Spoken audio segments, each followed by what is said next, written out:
Is President Biden the most untrustworthy president the U.S. has ever had? That's my question for you. This is Sandy Shack sitting in for Jeff Kuhner on this very foggy in Boston Monday morning. I think he is the most, absolutely positively the most untrustworthy president we have in the U.S. And that includes Tricky Dick Nixon, who supported the breaking in of the Democratic Party headquarters. Do you agree?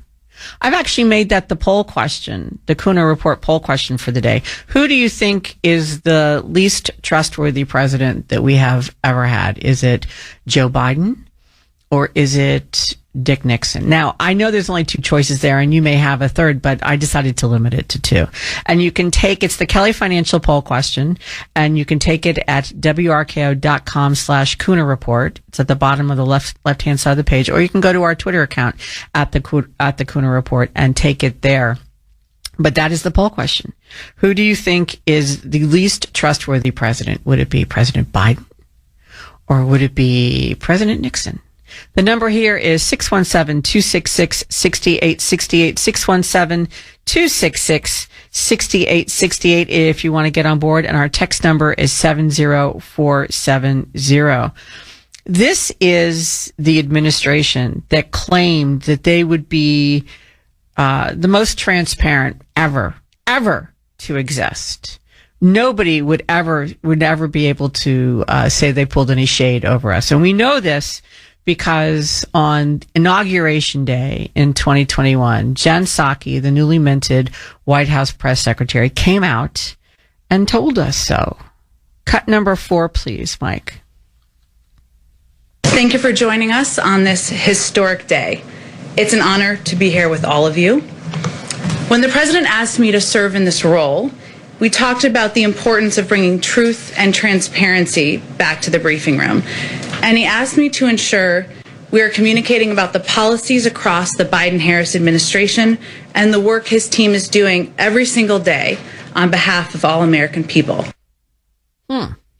Yeah, whenever he or his press secretary, and we have a new one now, Karine Jean-Pierre, not necessarily new, but, you know, we're on number 2. Whenever they're asked a question, which would seem, possibly unpleasant for them or open up a can of worms of any kind, they have 2 different stock responses. One is to not answer any questions whatsoever. And I'll give you an example. This is President Biden just sitting there smiling, picking his teeth at the press corps as they shout questions at him, and he just refuses to answer. Cut number 30, please, Mike.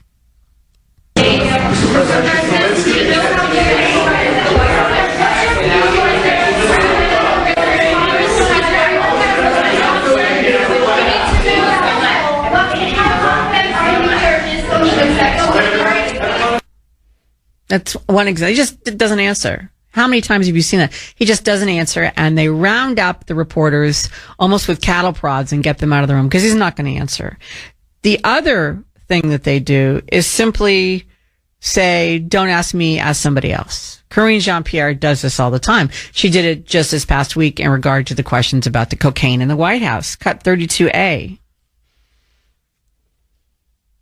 The president said, hey, let's get to the bottom of what happened here. Well, I just said that we have confidence that the Secret Service is going to get to the bottom of this. As you all know, the president follows all the reporting here, and he certainly was briefed by his staff on everything that we know so far. But the Secret Service is investigating this, is investigating what happened over the weekend, and we have confidence that they will get to the bottom of this. So it's the Secret Service. The Secret Service who's going to answer. That's basically what she's saying. So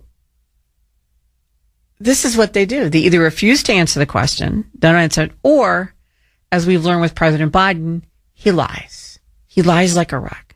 And he lies over and over again. And even faced with proof of his lie, he will lie still some more. And he's always done this. I mean, we knew he did this when he ran for president. Half of us understood this and didn't vote for him. And I know a bunch of people just couldn't get it past their head that he is a liar and put him into office anyway. But this is just a reminder This is on his son's business dealing of how this man lies like a rug. Cut number 3. How many times have you ever spoken to your son about his overseas business dealings? I've never spoken to my son about his overseas business dealings. I have never discussed with my son or my brother or anyone else anything having to do with their businesses, period. Do you think it was wrong for him to take that position, knowing that it was really because that company wanted access to you? Well, that's not true. You're saying things you do not know what you're talking about. No one said that. Who said that? I said that. A lot of people said that. Now, some Biden supporters say all politicians lie. Do you agree with that? Is that a fair statement? I don't think that's true. There are many who do. You know, New York Congressman George Santos would be next to President Biden, you know, the poster boy for a lying politician. But there are many who play it straight up the center. And I don't think it's fair to paint all politicians with that broad brush. I will tell you that one of the things that President Biden does to me that is even probably more disturbing than his lies, which are bad enough, would be coupled with the lying, is his complete disregard for the law. His lawlessness, essentially. He could care less what the law is, which he not only openly admits, but he actually brags about the fact that he doesn't care about the law. And I'll give you some very concrete examples of that. For instance, he was barely in office when he decided to bleep landlords across the country. You remember this, right? During the pandemic, and place a moratorium on evictions, which destroyed small landlords. He knew that such an action was illegal. He didn't care. He did it anyway, and then bragged that the courts would not be able to stop it for a while. So he could put it into place and just wait it out until the court stopped it. And if you doubt me, you know, hear from the golden oldies, cut number 2, please. I have been informed they're about to make a judgment as to potential other options. Whether that option will pass constitutional measure with this administration, I can't tell you. I don't know. There are a few scholars who say it will, and others who say it's not likely to. But at a minimum, by the time it gets litigated, it will probably give some additional time while we're getting that $45 billion out to people who are, in fact, behind in the rent and don't have the money.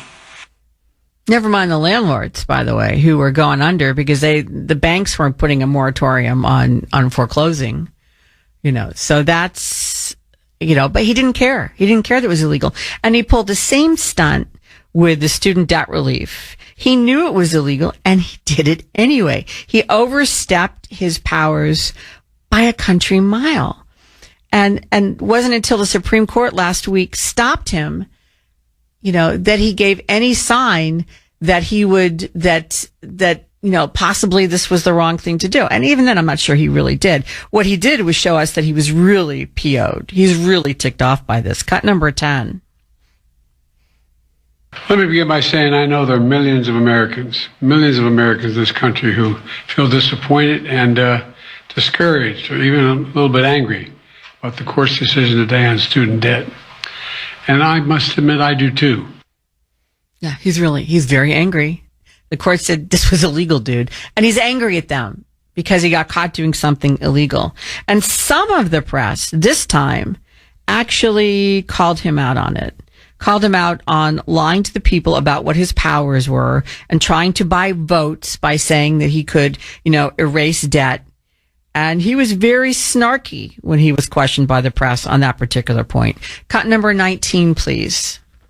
Mr. President, why did you give millions of borrowers false hope? You've doubted your own authority here in the past. I didn't give any false hope. The question was whether or not I would do even more than was requested. What I did, I thought was appropriate and was able to be done and would get done. I didn't give borrowers false hope, but the Republicans snatched away the hope that they were given, and it's real hope. Thank you. Mr. President, will you cancel student debt? your authority. Did you overstep your authority? I think the court misinterpreted the Constitution. So I didn't overstep my authority. It wasn't illegal. It was either a bad court or it was the Republicans who snatched the money from the outstretched hands of impoverished student loan borrowers. Now, he tried to buy votes with an illegal loan relief program, and it's the Republicans who are to blame when it comes crashing down and burns around him, when the Supreme Court says, this was illegal. You don't have the power to do this. And in a prime example of the president's disregard for the law, he has vowed not to let the Supreme Court be the last word here, not to dictate what is legal. He says that it may take him some time, but he's going to still follow through on forgiving student debt. He doesn't care what the law is. He is a lawless, lying, untrustworthy man. And my question is, who is worse in this case? Joe Biden, or was it Richard Nixon? Or can you think of somebody even worse? This is Sandy Shack sitting in for Jeff Kuhner here on the Kuhner Report. Our text number is 70470. President Biden lies, prevaricates, lacks candor, however you want to put it. And if that wasn't bad enough, he has a complete disregard for the law. And I never thought it would be possible, but I think he's even worse than Richard Nixon. And that's my poll question at WRKO.com/Kuhner, or on Twitter at the Kuhner Report, which is sponsored by Kelly Financial. On the text line, let's see, 209 says, Sandy, Biden makes Nixon look like an altar boy. Yeah, I never thought that would be possible, that anybody could be worse than Richard Nixon. But this particular president, not only does he just not even, I don't think he can tell the truth or tell the difference between truth and a lie, but it's the disregard for the law that sends a shiver up my spine. And, he's been promoting programs that he knew to be illegal. They were overstepping his authority, and he did it anyway. And when the court stopped him, do you know what he says? He says, don't worry about it. I'll still get it done.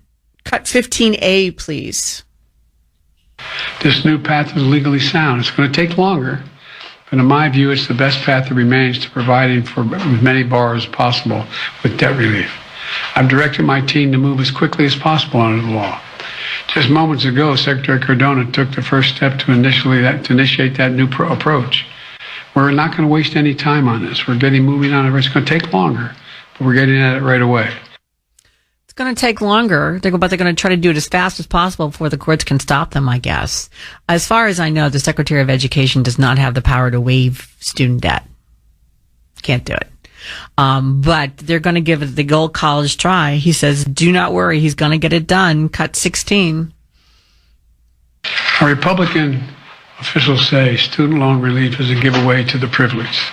You hear that loud now, the privileged. I love their concern for the privileged. But I know who student loan borrowers are in this country. So do all you. The couple putting off having a child until they can find their way to deal with their debt. That's who they are. They're young putting off buying their first home so they can get out from under student loans. Hope on the horizon, thanks to relief that I planned last year. Today's court decision snatches it away from them. I get it. I hear this. He gets it. But here's the thing. Those people who are putting off the baby, they made the choice to get the student loans. Nobody said you had to get a student loan. They're not putting off. They made a life decision. That was one of their life's decision that they made. And yes, there are people who don't make a lot of money who have student loans, but again, they made the choice to do it. There are a lot of people who didn't go to college or didn't go to graduate school because they didn't want the debt, and they made a responsible decision because they didn't want to handle it. And yet this man is treating this as if we're snatching food from babies when the court says that the debt relief program was illegal and you overstepped your authority. And he says, don't worry, I'll find a way. I don't care if I'm overstepping. I'm going to find a way. And we heard something similar from his press secretary, Karine Jean-Pierre, who last week after the Supreme Court stopped the administration from doing a number of things. One which was lying, but pressuring social media to censor, said, don't worry about it. we're still going to do it. It's our responsibility. Cut number 6, please. We are going to continue to promote responsible actions to protect public health, safety, and security. Our view remains that social media platforms have a critical responsibility to take action or to take account of the effects of their platforms are having to the American people. And so we're going to continue to be responsible in that way. They're going to continue to be responsible, which is her code for we're going to continue to pressure people to do what we want them to do. To limit the information that you get. This administration does not care about the law, any law, any law at all. Were you really surprised that illegal substances were discovered in the White House? I mean, think about it. They don't care about law. And apparently they don't care about drug laws either.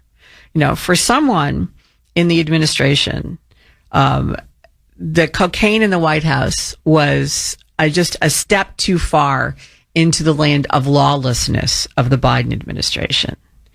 And instead of calling in the private gendarmes of the White House, otherwise known as the Secret Service, they called 911, ensuring that the discovery would be made public, ensuring that we would find out exactly how far the lawlessness of the Biden administration has gone. And you can hear it. I mean, and ensuring that the 911 call from the fire department or the response of the fire department to the cocaine would become public record, which it has. We have now it's in code to a certain, they're referring, but you can hear loud as day, library and cocaine. Cut number 1, please. To repeat, I didn't copy your results on the Gemini. Gemini's results are new match found with a red bar, new match found in the library. We'll go ahead and back. Come on up. First, the record has that we have a result on the Gemini. We have a yellow bar stating cocaine, hydrochloride, gas number 53-21-4. Cocaine in the library. It was what we first thought, by the way. And immediately, the most transparent White House in history, according to Jen Psaki, went into cover-up mode and kept changing their story in the process, which was, to be honest with you, entertaining on a certain level, simply because what new story can they come up with now? At first, the cocaine was in the library. Then, the next day, it was reported that cocaine was stashed in a cubby in a storage facility in the West Wing. And then, at this point, Karine Jean-Pierre comes out and tries to blame, are you ready for it? Yeah, tourists in the White House. It must have been tourists in the White House going through who dropped the cocaine. This is Sandy Shack sitting in for Jeff Kuhner. This is the Kuhner Report. The Biden administration has flouted its disregard for the truth and for the law. So I wasn't really surprised that drug laws in the White House were also ignored. Was it a surprise to you? Were you shocked when they found illegal drugs in the White House? If it was a surprise, you can't have been surprised by the changing story that they kept handing us about it. I mean, the fact that they would, twist and turn and try to change things can't have been a surprise to you. First it was the library. Then it was obviously, according to Karine Jean-Pierre, left there by a White House tour group. I mean, that's seriously what she put out there the other day. That's cut 32, Mike. One thing that I can share, that I'll share a little bit more information. As you know, the president and the first lady and their family were not here this weekend, as you all reported on this, and as you also know that they left on Friday and returned just yesterday. Where this was discovered is a heavily traveled area where many White House, West Wing, I should be even more specific, West Wing visitors come through this particular area. I just don't have anything more to share. It is under investigation by the Secret Service. This is in their purview, and so we're going to allow certainly the investigation to continue, and we have confidence that the Secret Service will get to the bottom of this. So we'll let the Secret Service handle this, but we're pretty confident it's a White House tourist. Wow, that's kind of interesting, don't you find? Then it appears within a day of that that it was not in a public area where the run-of-the-mill White House tourist could walk through. It was near the Situation Room, a much more difficult place for members of the public to go. And this was according to Biden-friendly MSNBC and a report done by Biden-friendly Kelly O'Donnell. Cut 22. What we have learned is that there are, in fact, two West Wing entrances. You know that, I know that, but for the benefit of our audience. And now the investigation has progressed, and so they're saying the West Executive entrance, which, as you noted, is closer to the Situation Room and closer to the Navy Mess, where there's the facilities for food and so forth. It is also next to West Executive Drive. That's where, for example, the Vice President's vehicle is parked. The fact that it's close to the Situation Room is certainly notable. We had earlier been told that it was one level above and also a lobby area in the West Wing, closer to where the Oval Office is. That's interesting, isn't it? So maybe it's not tourists, maybe it's the Navy, and we're even going to throw a little shade on Kamala Harris, but it is concerning. She had to admit in the end, it is concerning that it was near the Situation Room. Now, for MSNBC to come out and actually say that means that they smell blood in the water.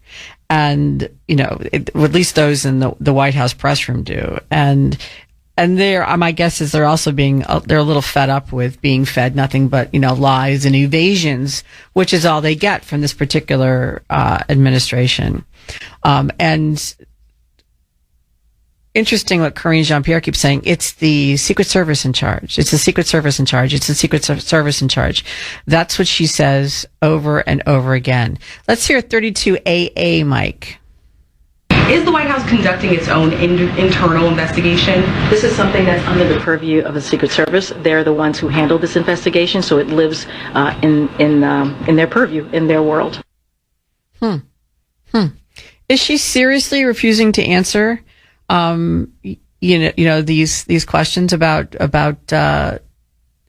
cocaine in the White House? Seriously, it's ask the Secret Service. That falls back on what they've been doing all along from the beginning. Remember what we were talking about earlier is that when in doubt, send the press to somebody else. Usually it's the Department of Justice. In this case, it's the Secret Service. Periodically, it's White House counsel. It's anybody, whenever they don't want to answer a question, or it's the State Department. They send it to someplace else. And the press are asking very specific questions, such as, will there be a review of security procedures? Cut 32B. If the cocaine episode has prompted the White House to ask the Secret Service to review its security protocol for visitors coming in. So let them do their investigation. Again, this is under their purview. Let's see exactly what occurred and what happened. They're going to get to the bottom of this. They, meaning the Secret Service, not going to get ahead of any changes in protocol or anything like that. Let's let the Secret Service do their job, which we believe, and have all the confidence that they will get to the bottom of this. He's getting a little testier there. Then comes another question, which I thought was perfectly reasonable. Do staffers have to undergo drug testing, given the fact that this isn't an area that staff has access to? And if it's not Hunter Biden's or Joe Biden's or the first families, then it must be somebody who has easy access, aka a staffer. So we're going to do drug testing. Cut 32C. Will any White House staffers be undergoing drug testing as part of this investigation? So, as you know, again, this is under the purview of the Secret Service, but a couple of things that I would add is that White House is subject to rigorous guidelines that include drug testing, and so we will take any action that is appropriate and warranted pending the outcome of the Secret Service. Just not going to get into hypotheticals from here, but this is something that when it comes to drug testing, certainly we take that very seriously, and so there are indeed rigorous guidelines here at the White House. One more. Are you guys going to institute drug testing or more drug testing a hypothetical? How is that in any way hypothetical? She's getting a little pissy there. And then this past weekend, two Biden White House spokespeople scolded reporters over what they called questionable and incredibly irresponsible cocaine reporting. It's the press now because they're asking questions. It's irresponsible. Not the White House for breaking drug laws or breaking any law that they choose to. It's the press. Cut number 9, please. we just say once and for all whether or not the cocaine belonged to the Biden family? So, a couple of things there. He mentioned the Hatch Act because the question was posed to him using Donald Trump, and so he was trying to be very mindful. Okay, I hear you, but you're asking me a question, so I'm answering it for you. And so that's why he said the Hatch Act. So I would, have you read the transcript and read the transcript fully so you can see exactly what he was trying to say. So that's number one. So we're not avoiding the question. That is not true. We've answered this question, litigated this question for the last 2 days exhaustively. There has been some irresponsible reporting about the family. And so I got to call that out here. And I have been very clear. I was clear 2 days ago when talking about this over and over again as I was being asked a question. The Biden family was not here. Irresponsible reporting. Irresponsible. How is asking about cocaine found in the White House? Whatever your question is, how is any question irresponsible reporting? And what she's talking about with the whole Hatch Act there was a question that was asked last week by a reporter on Air Force One to White House Deputy Press Secretary Andrew Bates. Very reasonable question. Can you say that the cocaine does not belong to the president or his son? That's cut 21, please, Michael. Former President Trump has made some pretty wild posts recently on social media. One of them was that the cocaine found in the White House had belonged to either the president or his son.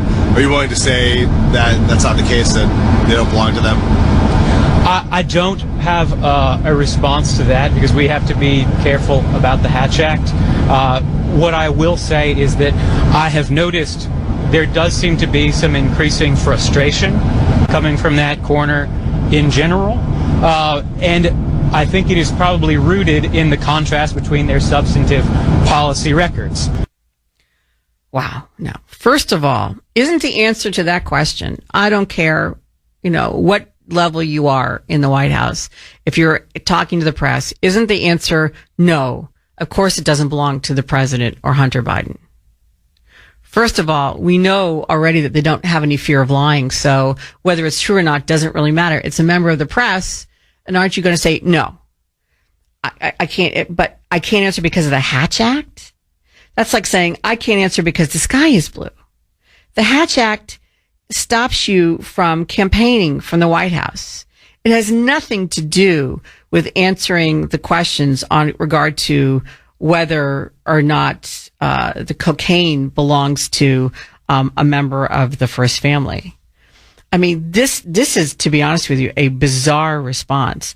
And it's funny because experts on the Hatch Act have come out of the woodwork in disbelief at that response.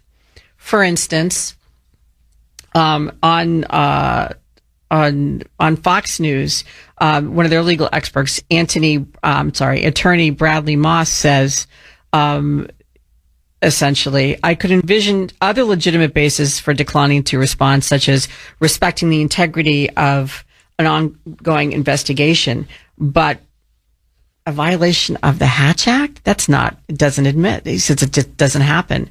Former administration ethics chief, Richard Painter, he was in the Bush administration. And he's, by the way, a Democrat, just so you know. That's where he ran. He ran as a Democrat for Congress, recently. He gives lectures, regarding the Hatch Act. He says the bill does not cover snorting cocaine. He says, what the bleep does the Hatch Act, what does the Hatch Act have to do with cocaine? Then we have, Mr. Painter, on Fox News. He actually does, massive seminars on John Painter on the Hatch Act. He says that even if someone in Biden's campaign were high as a kite, the Hatch Act would not cover the cocaine in question. Everybody agrees. This has nothing to do with the Hatch Act. Yet, this is the line that they're putting out there. This is a continuation of this administration's overwhelming need to obfuscate, to blur the lines, to break the law, and to lie through their teeth at us. This is Sandy Shack, filling in for Jeff Kuhner here on the Kuhner Report. The White House says they can't say whether the cocaine in the White House belongs to Hunter or Joe or any other member of the first family because of the Hatch Act. That's what we played the cut for you before the break. First of all, the Hatch Act does not apply in any way, shape, or form. So says every single legal scholar that has anything to do with the Hatch Act. Secondly, this drives me crazy too, that they would say this. This administration violates the Hatch Act all the time. They do it almost daily. Every time Karine Jean-Pierre or the president rail against Trump or Republicans from the podium, from a White House position, that's a violation of the Hatch Act. Whenever Karine Jean-Pierre in the White House press briefing room goes off about MAGA Republicans, that's a violation of the Hatch Act. Every time the president attacks Republicans from the White House, that's a violation of the Hatch Act. He did it last week. When he's talking about the student debt relief and he's blaming Republicans, that's a violation of the Hatch Act. He was doing it in the White House. Here's an example. Cut number 12. You know, these Republican officials just couldn't bear the thought of providing relief for working class, middle class Americans. Republican state officials sued my administration, attempting to block relief, including millions of their own constituents. Republicans in Congress voted to overturn the plan. I think every one. I don't think I had any Republican votes for this plan. That's a violation of the Hatch Act. They do it almost every day, yet they can't answer the question, does this cocaine belong to any member of the Biden family? That's a violation of the Hatch Act, and we can't go. That's a step too far for the Hatch Act for this particular administration. You know, the simple answer is this administration does not believe in law and order. They do not believe in accountability. They do not believe in transparency, and they certainly don't believe in the truth. And they want you to believe that the cocaine in the White House is no big deal. And if you don't think laws have any value, I suppose it isn't a big deal. And that kind of demonstrates, you know, where they're coming from. And their personal police force there, the Secret Service, you know, they're the brand of law enforcement that is in the White House. They're in charge of all policing of any kind inside the White House. You know, and they're the ones who are in charge of this investigation. And that has made some people uncomfortable to the point where somebody called 911. Instead of calling the Secret Service to say, hey, I found a dime bag, you know, in the library, they called 911 to make sure that this was public, to make sure that this was a public, in the public purview, that we were aware of it. Because otherwise, would we have ever found out? I don't think so. Because even with it being in the public, the Secret Service says that it is expected to conclude this investigation early this week, regardless of whether a suspect is identified. They're going to wrap it up this week no matter what. You know, they don't have any DNA results or fingerprint analysis yet. They may or may not have reviewed visitor logs or security camera footage. They're now saying not every you know, hallway and not every corner of the White House is under a security camera. If it isn't, it should be, is my response. And now they're coming out and saying that it may be difficult to identify a culprit given how many people walk through the entrance near where the bag of cocaine was from. How many people get that close to the Situation Room is what I would like to know. Really? You're going to tell me that you seriously going to tell me that it's just a member of the public wandered off from a tour? If that's the truth, by the way, if somebody can just wander off from a tour, then I think we need to revisit the job the Secret Service is doing, keeping the first family safe, whether it's the Bidens or anybody else. We're paying good money for them. And it's in our interest to keep the first family safe. So what the hell's going on in the White House? You know, that's one of the questions I have to answer. And the other question I have is, do we really want the Secret Service in charge of this investigation? This is the same Secret Service that basically went out of its way to help Hunter Biden, correct? In 2018. I mean, Joe Biden wasn't even vice president at that particular time, and yet the Secret Service was helping him clean up his missing gun mess. Am I wrong about that? I mean, have I missed something there? Is that it? Do you feel comfortable about the Secret Service cleaning this up? You know, they have come out and told us that the cocaine culprit is unlikely to be found. You know, and this to me is how can it possibly be? I mean, it's one thing to lie to us about your overstepping your authority for the student debt relief or the rent moratorium, but you're going to lie to my face about the fact that one of the best armed guards in the world, aka the Secret Service, the internal police force of the White House, can't figure out who left a bag of cocaine near the Situation Room? You know, I thought that the White House was supposed to be equipped with state-of-the-art security that would make, you know, finding whoever lost his dime bag, his illegal loot, very, very easy. Isn't that the way it's supposed to work? I mean, White House staff and visitors are required to go through multiple security checkpoints before entering areas like the West Wing, where the Situation Room is.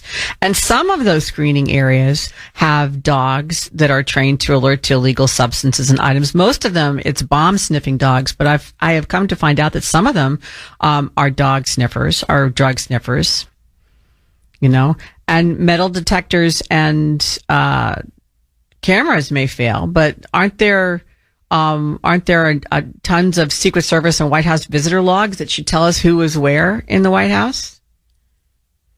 I mean, this to me is kind of shocking that we would not be told, that we would not be able to find out. To me, it would appear that unless the cocaine came from a member of the first family, you know, then these are people who live in the White House. That includes Hunter Biden, who seems to be living there now. They get a free pass to walk in and out of the mansion's many doors without having to go through security, the same way that you or I would have to go through security. So doesn't this tell you something, that if they can't figure out, given the high state of security in the White House, or the high state of security that's supposed to exist, if they can't figure it out, then it's got to be somebody who is allowed to go through and not go through security. And by the way, senators and congressmen and members of the cabinet have to go through security. The only people who don't really are those that live there, you know. So, and if it's not a member of the first family, then don't we have a maximum security threat in the White House? What is to stop somebody from walking in with something that's like anthrax or something like that? If we can't keep the first family safe because you can't figure out who brought this particular bag of powdery substances. You know, why are they not pulling out all of the stops? Isn't the White House just as important, by the way, as the Capitol? Isn't it just as important as the Capitol? And excuse me, but after January 6th, the Biden regime went so far as to partner with banks, cell phone companies, big tech, to track down, question, and arrest people near and in the Capitol. Not even those who went in, but those who were near the Capitol. You know, months after, years after January 6th, people who just went to the rally, who didn't even go to the White House, have received house visits from the FBI who questioned them about their time in D.C. You know, the DOJ has been working diligently to find and charge Americans who were around the Capitol in 2021. But when it comes to finding whoever left, you know, a drug addict who left his dime bag in the president's residence, the White House has no interest in pursuing the investigation. You know, that's how it appears to me. Is that how it looks to you? Isn't it odd that the administration that was promised us transparency is hiding something, and hiding something that appears to be pretty large? Whether cocaine belongs to someone with a history of doing crack, you know, like Hunter, who, by the way, would be in direct violation of his plea deal if the drug bag was connected to him, whether it belonged to a staffer or maybe somebody who was just a day guest at the White House. We deserve to know why the Biden administration doesn't care about security in the White House. Don't you think?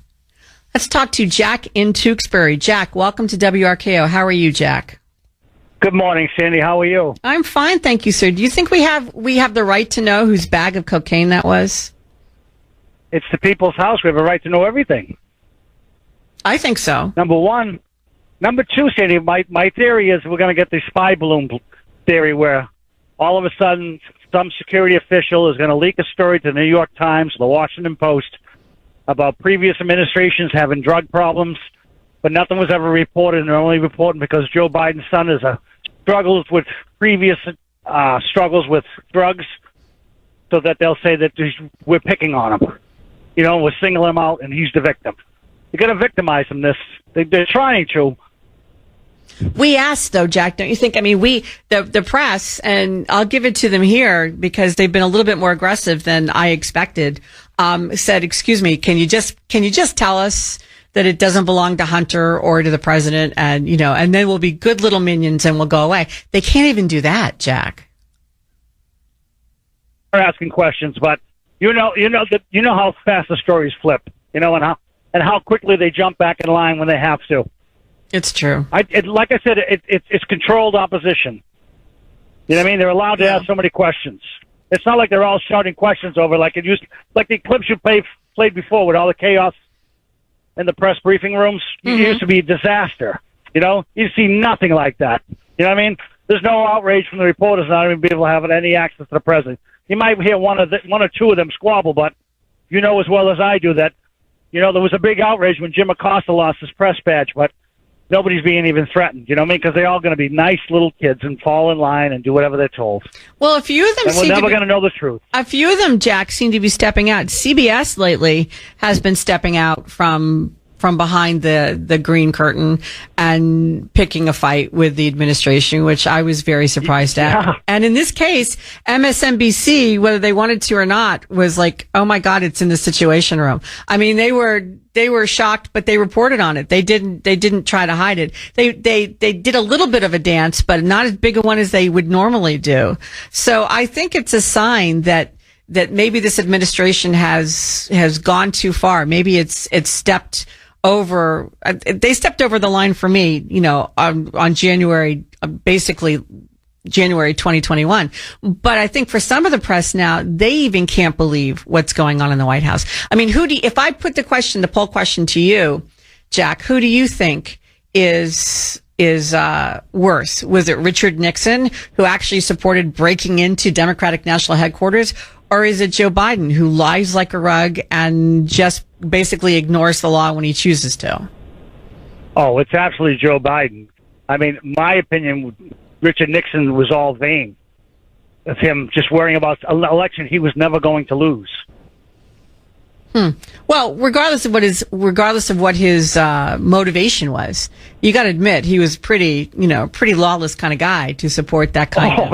Absolutely. I mean, absolutely. I'm not condoning it. It's absolutely, but it's nothing like we see now. I mean, we were spying on presidential campaigns. Yeah, putting balls into the campaigns. You know, trying to frame a presidential candidate. It's nothing like that. It's from the beginning. This, you know, it's funny. I think you too, myself, Jeff Kuhner. I mean, we were saying during the election, and it really had nothing to do, on one hand, with supporting President Trump as much as it did have, although we did, as much as it had to do with not supporting candidate Vice President Biden, because we were paying attention for decades and watching him lie and watching him prevaricate and basically do whatever he wanted. So it was not a surprise to me that his administration was corrupt, but it's a surprise to a lot of other people who took him at his word. They actually believed him when he said that he was the president of transparency and decency and Yet he's lied almost every single day he's been in the White House. And I think finally, Jack, people are starting to pay attention and to see it. And I see that with CBS sitting up straight and going, excuse me, and picking fights with Karine Jean-Pierre, which you would not have seen a year ago. I think he's finally gone too far. Let's hope. But we still haven't even seen an impeachment. We haven't even seen anything yet, Sandy. What are we waiting for? Well, I don't think we're going to see an impeachment. I think the answer is not impeachment, Jack. I think the answer is 2024. I don't think we're going to see an impeachment. An impeachment, first of all, takes a lot of money and resources. This is one of my arguments against the impeachment of Donald Trump was, why are you doing this? There's an election coming up. Let the people decide in the election whether they want him to stay or not. And we all know how that ended up. But an impeachment is a waste of resources. And you just give blowhards like Adam Schiff the press time that they want to spread misinformation, which he did. So I don't think impeachments are necessarily the way to go in this particular case. We've gotten too comfortable with impeachments. We think that they're just, and what is the effect? I mean, Bill Clinton was impeached, nothing happened. Donald Trump was impeached, nothing happened. You're going to impeach Biden, nothing's going to happen. Put the money and the effort into 2024, I think. But I just want to see some punching back, Sandy. I just want to see somebody punch something back. You know what I mean? I do know. On the chin for so long. I do know what you mean, and I understand the frustration, and I completely feel the pain with you. I completely understand what you're talking about. It's like somebody keeps lying to your face over and over again. You just want them. You just want them humiliated at one point and just exposed and having them to say, I was wrong. And he did actually, that happened to him, by the way. That happened to Biden back in 1987, 88, I guess, when he was caught plagiarizing. He had to come out and confess that he'd plagiarized, and then he withdrew his presidential candidacy at that point. And most people, when I was reading about it, multiple times I read about it, most people thought that was the end of his career. Little did they know that, like Lazarus, he would rise from the dead and come back and be the bane of all our existences. Thank you so much for the call, Jack. I appreciate it very much. This to me is hopefully a last straw, but I don't know if it is or not. But what I do know is that the lying and the failure to follow the law, the complete disregard of the law is becoming so apparent to not just conservatives or Republicans or right-leaning independents who have seen this for a while, but it's also becoming more and more apparent now to left-leaning independents, to those who are central, to Democrats as well. And hopefully it has an effect, I think. Let's go to CJ in Boston. CJ, welcome to the Kuhner Report. How are you, sir? Good morning, Sandy, and thank you for taking the call. You're welcome. Jack had mentioned victims. The only victims here are the American people who believe in democracy and who believe in the system and to believe that those agencies, the FBI, the CIA, and others, were put in place to protect the people and not to protect the felons and not to protect those who violate the law. They had no problem going on January 6th to date. They are still picking out people and taking them in for questioning. This happened under the nose of Joe Biden, under the nose of the White House. They knew from day one, I believe, who planted that there. Now, the implication is that if Joe Biden's son is living in the White House, the conditions of his release under the present conditions may nullify those conditions, and this guy might go to jail. They need to at every point protect the individual who left these drugs, is to not to implicate Joe Biden or any member of his family. You mentioned spokeswoman Jean-Pierre, the mouthpiece for the Biden administration. She was just charged a few weeks ago, if not just last week, under the violation of the Hatch Act. Mm-hmm. Nothing happened. But this is a continuing saga of the Biden administration under which they put things into place which take so long to be challenged. If you could remember, the CDC was the one who said don't pay your rent. The rent moratorium, yeah. Okay, so a lot of people that know how government works knew that they did not have the authority to do what they did, but it took them 2 years to get to the Supreme Court to do what they want to do. The same thing that Biden is doing with this student loan forgiveness.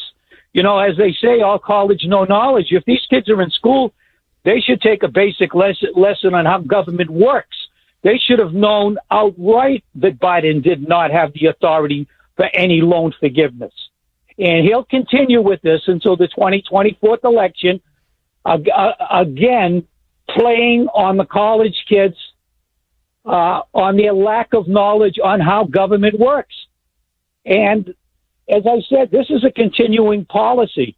What needs to happen is, I believe, when any serious matter involving the constitutional rights of individuals are rights that are imposed by an administration, by the government, the Supreme Court should say, look, we're going to hear this within 30 days, because what the Democrats have a policy of doing is implementing policies under executive orders which take months and years to get to the Supreme Court to rectify. In the meantime, it's hurting millions and millions of Americans. So all we can hope for is that the Secret Service has the integrity to come forward with a fair, thorough investigation as to what went on. But, you know, maybe we shouldn't refer this from now on as the White House. Maybe we should refer this to the crack house and Joe Biden as Joe Blow. Because that's actually pretty apt, I would say, CG. I don't mind that at all. Because what's happening here is this is a total disregard of law. To say that there isn't enough cameras or there aren't cameras enough within the White House, I think that's an untruth. I think that is an untruth, and we will soon find out, and they will. I think it's an untruth too, CJ. I completely agree with you. I think I wish I could have faith in the Secret Service. I'm not sure I can anymore. How about you? Do you think it's going to be a fair investigation? We'll be right back. This is Sandy Shack. This is the Kuhner Report. The lawlessness of President Biden and his administration, has it reached its pinnacle in Cocaine Gate here? They say it's in the library. No, or in a cubby. No, or never mind. It's near the Situation Room. But nearby is a Navy mess, you know, a cafeteria for Navy personnel to eat in at the White House. And near where it was found, also the vice president has her car near that entrance, closest to where it was found. Oh my God, are they trying to blame the Navy and the vice president when the whole tourist thing didn't work? But don't worry, the Secret Service will get to the bottom of it all. This is the same Secret Service that helped or ignored Hunter Biden's gun violations in 2018 and slid those under the rug. Do you have faith that the Secret Service will do a fair, thorough investigation? Would President Biden let them? That's the other question. He seems to have quite an effect on the Department of Justice. Why is it that he wouldn't also have a great effect on the Secret Service? On the text line, which is 70470, 207 says, as a tourist, I'd bring a baggie of Coke to the White House. Sure, I would. Yeah. What tourist walks around, you know, goes into what they know is a high security area, by the way, with cocaine in their pocket? I mean, don't you just assume, I mean, that there's going to be trouble if in fact you try to do that? Let's see. 413 says, Sandy, it's not just who is the most crooked. That's my question, is who do you think is more crooked? Was it Richard Nixon or is it Joe Biden? It is their total disregard for any level of respect for that office and for the people's house. Remember that Ronald Reagan wouldn't even unbutton his jacket in the Oval Office because he had such a high level of respect. These current inhabitants are disgusting, low-life, parasitic scum. You know, I'm usually not one for personal insults, but I can be won over by that one. I'm thinking that might be a very appropriate description. What do you think? Are we going to find out whose cocaine it was? And is it going to be a fair and thorough investigation? Will President Biden let it be one? Do you think he can affect what the Secret Service do in this particular instance? Let's go to John in Peabody. John, welcome to WRKO. How are you? Hi, Sandy. Can you hear me okay? I can. Okay. I had a question to follow up your previous caller. How long before you think they'll look to blaming Trump for all of this, saying he might have planted an agent just in spite of the indictment, and try to wean him into this? You mean that Donald Trump planted the cocaine through somebody else in the White House? Is that what you're saying? Using an agent or someone, someone anonymous. So that he's responsible for it. Yeah. Yeah, I'm wondering how long that would take before that finally falls into play to kind of take the relief on their end, Well, I don't know, John, because they've tried blaming tourists. They're kind of on a sideway tried to blame the Navy personnel in the White House, because we all know that apparently Navy personnel love cocaine. I don't know why that came out of nowhere from them. Or let's throw the vice president under the bus. And I am no fan of the vice president, but really, this is near where the vice president parks her car. Like what? It slipped out of her purse when she walked into the White House. I mean, they're blaming everybody. So I think probably it's only a matter of time, John, before they blame President Trump. Well, and I'm going to say no on the vice president too, but knowing how much she laughs, Lord knows what the hell she is on. Yeah, it's true. But I don't think it's cocaine though. It could be many things, but maybe we're wrong. But I tend to think not. So, John, if you're asked the question, who do you think is more corrupt? Was it Richard Nixon or is it Joe Biden? Who would you pick? Well, let's put it this way. This has been going on for 4 years. I mean, 4 years during Trump's administration. And now we're piping in 2.5 more years of this. I mean, when you can drag it on for this long, and everyone knows anything that happens in Washington is final, regardless whether it's right or wrong, it's final. And because no one steps up to the plate, no one's wearing a cape, no one will take these people on. It's done. So knowing it's been stretching on for 6.5 years, there's nothing more dirty than this administration. I mean, it's far none. And like I said, we have technology to hide just about everything now. So keep on lying, and that's just what we're going to expect from these people. Do you think the cocaine in the White House is just that last straw, the one thing too much that voters can handle? That supporters of his can handle, I should say. I don't think so, because it's, again, when we have stories like this, there's always ways to throw the story off to the right, throw the story off to the left, and then eventually it just dies out. It's like lighting a fire, and eventually it just turns to embers, and then it burns out. I think it's just going to be just like anything else. There'll be something else to kind of throw that off. So. Well, I hope you're not. I hope you're wrong, John. I hope that it's a little bit more, has a little more legs than that. I think it might. I mean, you can tell from the tone of voice from Karine Jean-Pierre that she's getting really angry, the fact that it isn't going away. And the reporters are like, yeah, I'm sorry, but seriously, there's cocaine in the White House. You just can't say, no, I don't know.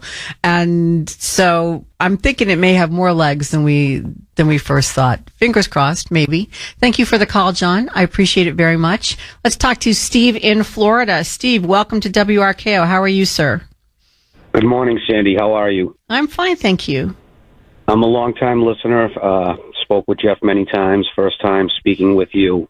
What my biggest concern is everybody for the last week plus has been talking about the cocaine in the White House and what is really going on right now, because the week before, hard evidence has come out from the Biden family taking payments from China, which I believe is a much more serious allegation, crime, than finding cocaine in the White House. So I honestly feel that this may be something that's just take. Hold on, Steve. I'm sorry. We're up against a hard break. So hold on, and we'll finish with a call on the other side. Cocaine in the White House. Is this the final straw that will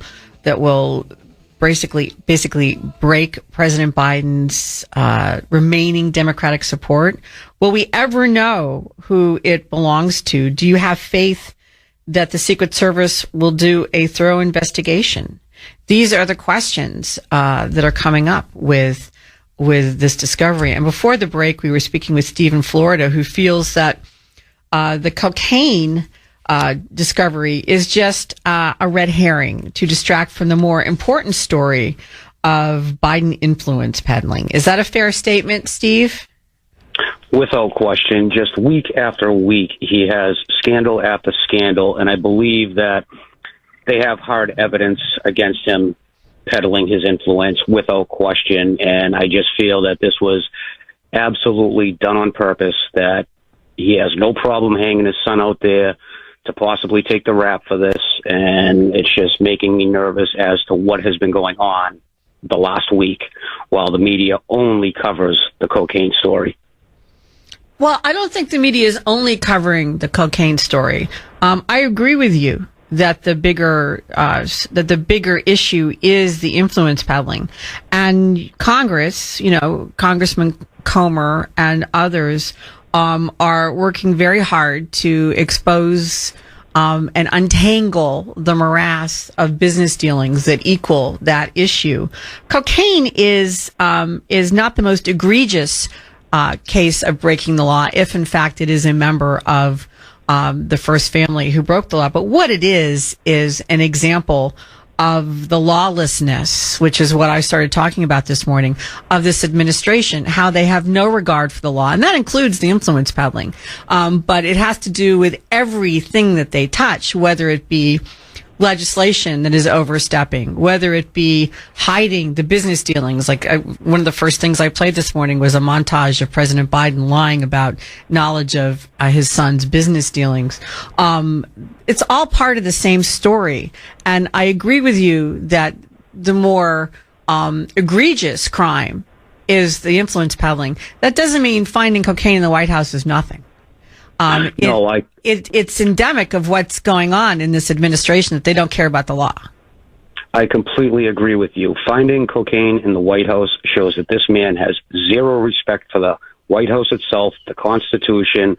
Just previous airings of things he said when he was in the Senate are just absolutely disrespectful. The man just has no shame, and it's unfortunate for the American people right now that we're even going through with this. I don't want to see him removed because that leaves her, and I do not want her as president. So hopefully we can get through the next 2 years and just. You're preaching to the choir there, my friend. I so agree with you. I can think of very few things that would be worse than President Harris at this point in time.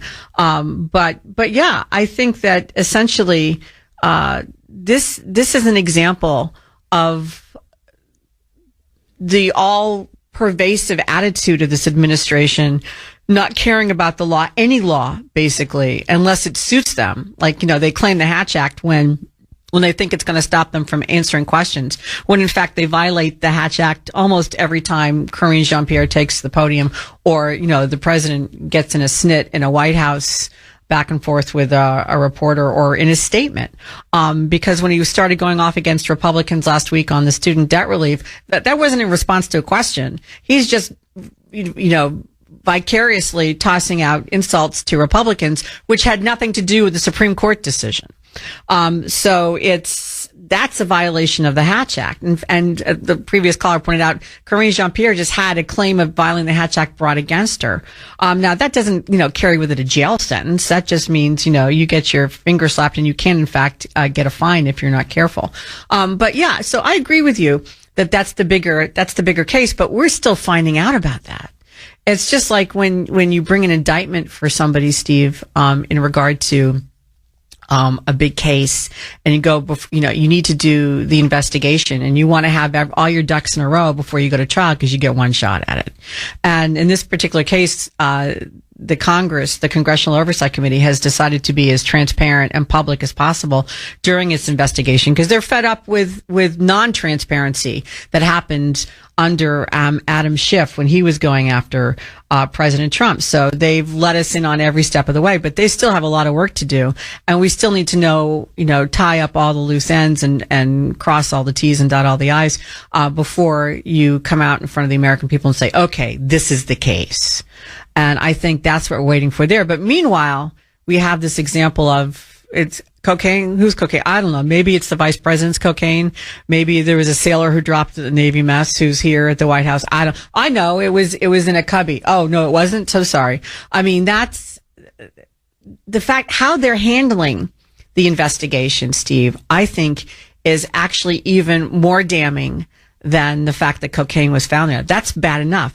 But the fact that they don't come out and say it does not belong to Hunter or the president, the fact that they don't say, absolutely, we're going to do drug testing, or they're going to come out and say, absolutely, whoever it is will be prosecuted, or we know for sure, we've got cameras, we will find out. The fact that they don't do that, Steve, is really, to me, the more telling aspect of this case.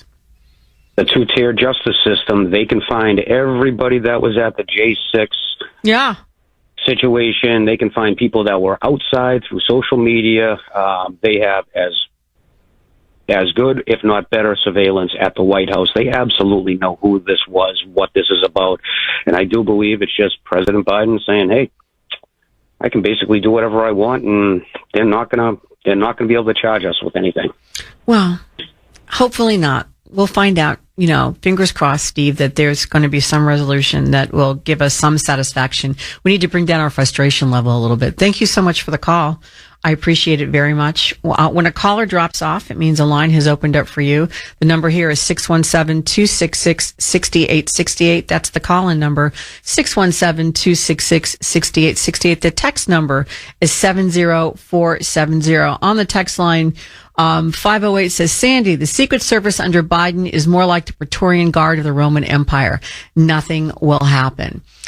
I am afraid that you're right, because that's what it's looking like now. For them to tell me that no matter what the investigation, or not to tell me personally, but to tell us Americans that the investigation will be over this week when they have no line on what's going on yet, to me smacks of predetermined outcome, don't you think? Just a little bit, I find that a little bit frightening. Then 603 says, the blow was dropped by a Chinese spy balloon. That's as good an explanation as I've heard so far. It's a lot better than the vice president let it slip out of her purse on her way in through the second West Wing entrance. I mean, I don't necessarily disagree with that particular theory that's been put out there. Let's see. Let's go to Bob in Waltham. Bob, welcome to WRKO. How are you, sir? Be good, Sandy. I'm very happy what you're discussing today.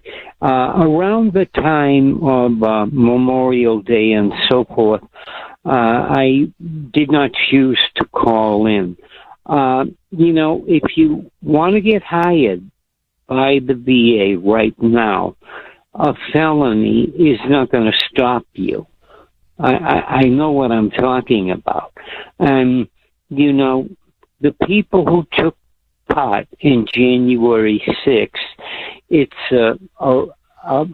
covered by the Bill of Rights or the Constitution, attending a demonstration. So you have all of your callers have covered what's happening to people. They'll be losing jobs for the rest of their life. So will people who serve in the military with an open border. I ran into that because I served in Vietnam. You get painted with the same brush. I also held, a very high clearance. That is, so what? Loyalty at this time is something they laugh about. They hire known enemies in the VA. I cite the assassinations at Fort Hood. They give people all kinds of educational training, and they are denying training to veterans. And, of course, anybody the only people treated right, and they use it in their commercials. The World War II veteran, the post 9/11 attack veteran, the people in the middle. You know, we've gotten used to being like, you're better off having attended Walpole or Concord or Shirley. I mean, you'll get a job faster with those schools, and then as a veteran and the general public. And it's getting very dangerous to have a veteran's plate on your car. I'm sure other veterans have. Bob, first of all, thank you for your service, sir, very much. So how do you feel about, given that you're a vet and what you've just said about, you know, the plight of veterans today, how do you feel about the White House putting out that, well, the cocaine was dropped near the Navy mess in the White House, which is casting aspersions on those who use the Navy mess? Well, I mean, anything goes with this White House.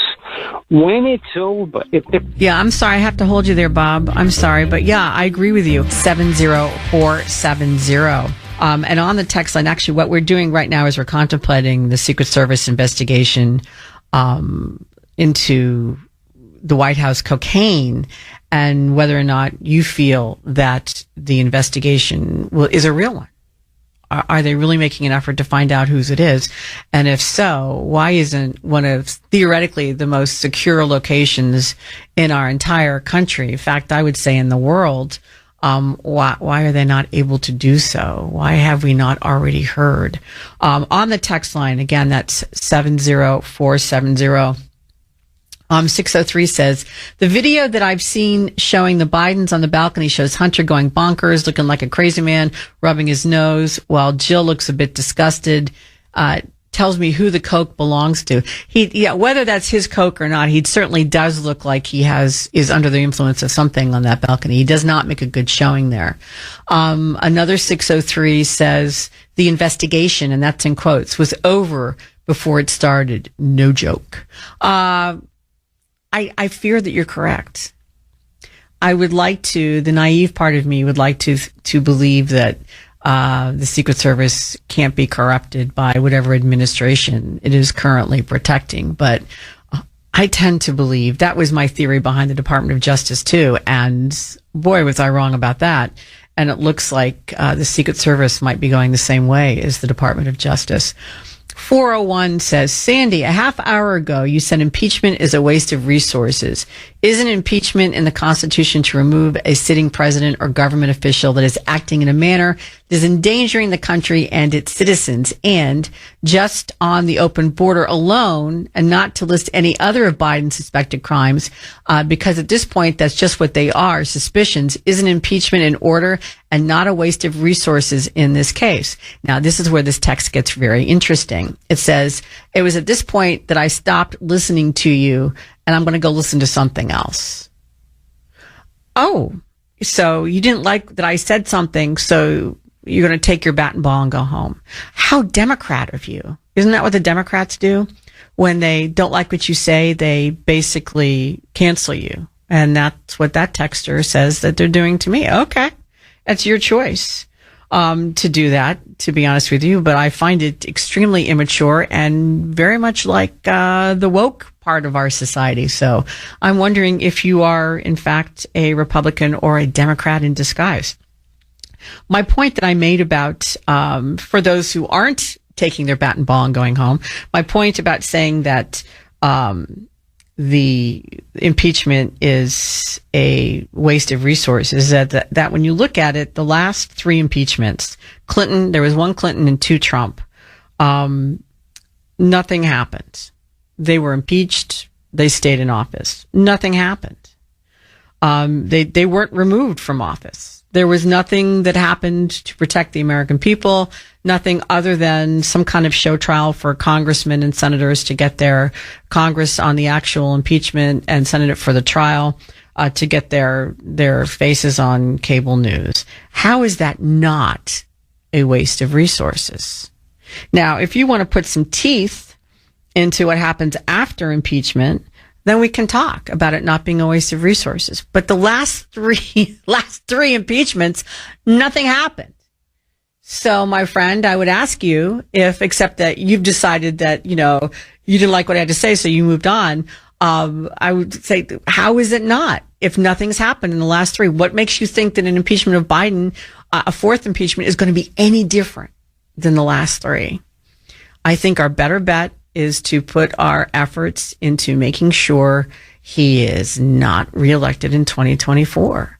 And then, you know what? And then you can go after and decide if you're going to bring criminal charges against President Biden after he's out of office, because the Democrats say that that's perfectly reasonable to do because that's what they're doing to President Trump. So why not just go ahead and do it to President Biden once he's out of office?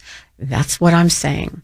Let's go to Mags in New Hampshire. Mags, welcome to WRKO. How are you? Great, Sandy. Good morning, and thanks for taking my call. And obviously, God bless you, because you're always with Kuhner every day, and everything that you do, we appreciate. Sorry for the caller that said that he hung up and he didn't like what you had to say, Sandy. I mean, I don't always like what you guys have to say, but I don't turn you off.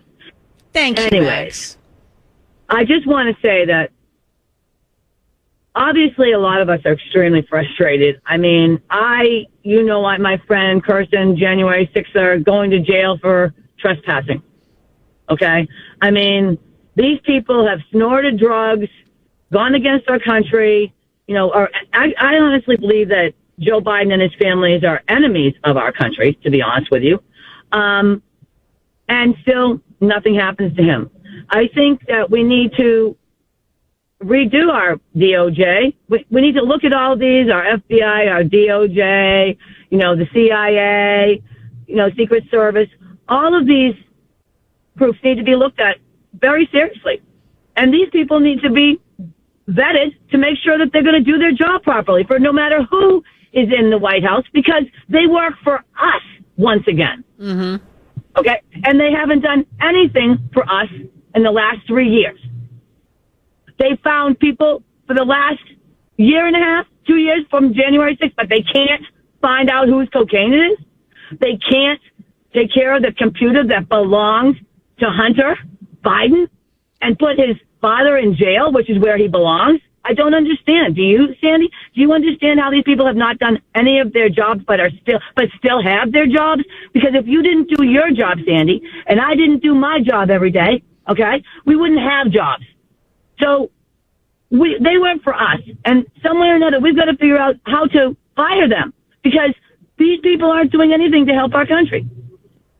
Am I right or wrong, Sandy? Oh, I think you're completely right, Max. I think you're 100% correct. I don't understand how they keep their jobs either, except for the fact that, as we said before, it depends on who's in charge. Basically, the bosses decide who works underneath them, and a lot of these people want very much to keep their jobs. It's like when we heard from whistleblower IRS agent Shapley last week and the week before, when he's talking about the fact that he wanted to do his job, he was stopped from doing his job.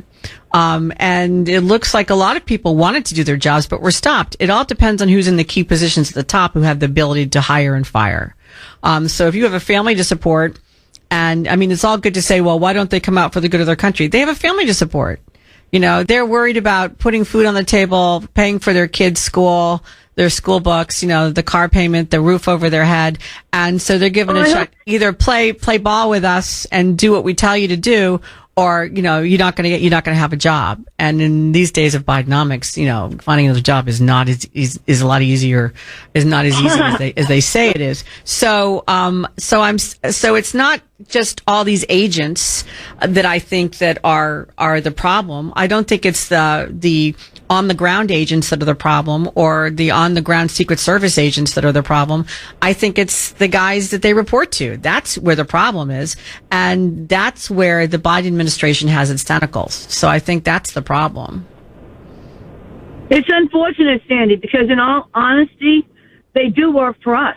Yeah. Just like Biden does. Okay? And what I don't understand is, where are our balls? Why don't we have any balls? Because I talk to a lot of patriots We do flag waves. We try to make people educated that, we do live in a great country. America is still America the Great. And people flip us off and things like that. Okay? So how do we wake this country up? Because honestly, if we don't wake up, we will end up losing it to the criminals, because the criminals are running amok in the crack house with Joe Blow. And you know what? It's old, Sandy, and it is frustrating, and it's getting more and more frustrating as the days go on. And I'm sure you agree, because you're a patriot. Well, and I just don't know. Well, Mags, do you think that the cocaine in the White House might be just one straw too many for people who were supporting President Biden? Do you think that that's just a step too far for them? I'm afraid, Sandy, because you want to know the truth, honestly, and I'm sorry to say this because I hope it doesn't sound too rude, but anybody that's still supporting the Biden administration is either a total moron, okay, or just, I don't even know.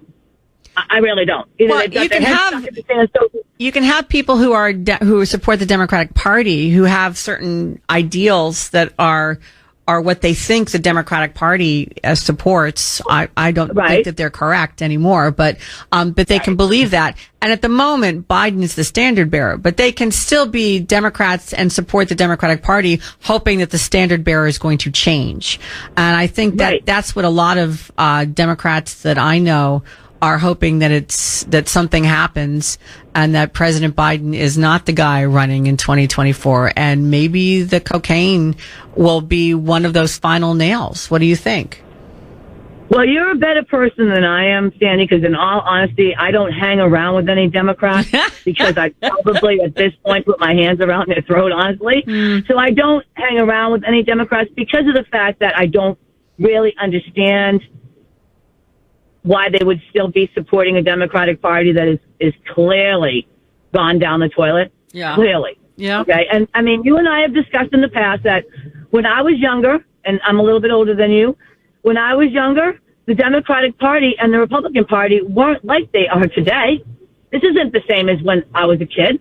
I'm 61 years old. When I was a child, people actually got along well from each party. And there was, some kind of a semblance in between them. We wanted the same things. We had ideals and morals and scruples for the same great country of America.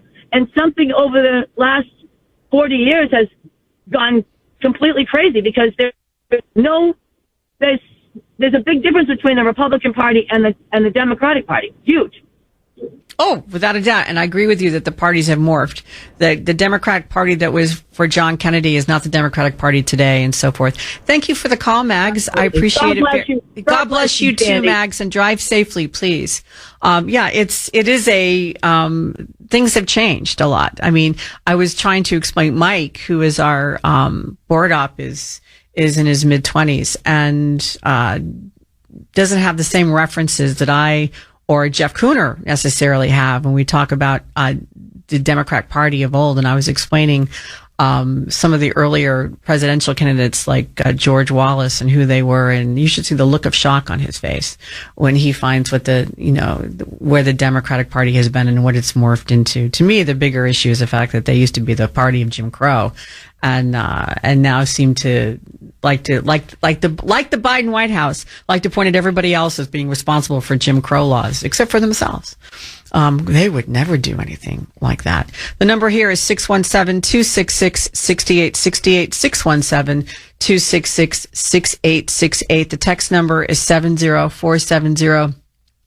207 says Trump was impeached because he was Trump. Clinton lost his law license over his actions. Oh, that really showed him, didn't it? He was just going right back out to hang up his shingle and take in some personal injury cases. I mean, do you think that affected Bill Clinton at all, by the way, that he lost his law license? When do you think he ever used it? I don't believe he ever used his law license. So I don't think he really cared whether he had it or not. That's just another example of why I think, impeachment at this point is not worth it for us. We just need to focus our well, it might be righteous. It might be on the side of the angels to impeach. It's not going to have any effect. The same way it didn't have any effect on Clinton, the same way it didn't have any effect on President Trump. So why spend our treasure, blood, and brain power on doing it? We can spend those same resources on defeating the Democratic Party in 2024 if their candidate is Joe Biden. That's just how I feel about it. Now, the White House, is doing its best to cast aspersions on as many different people as they can, in regard to who had the cocaine. They've thrown shade on tourists. They've thrown shade on the Navy. They've shown shade on the vice president. Anybody. It's anybody's fault but theirs.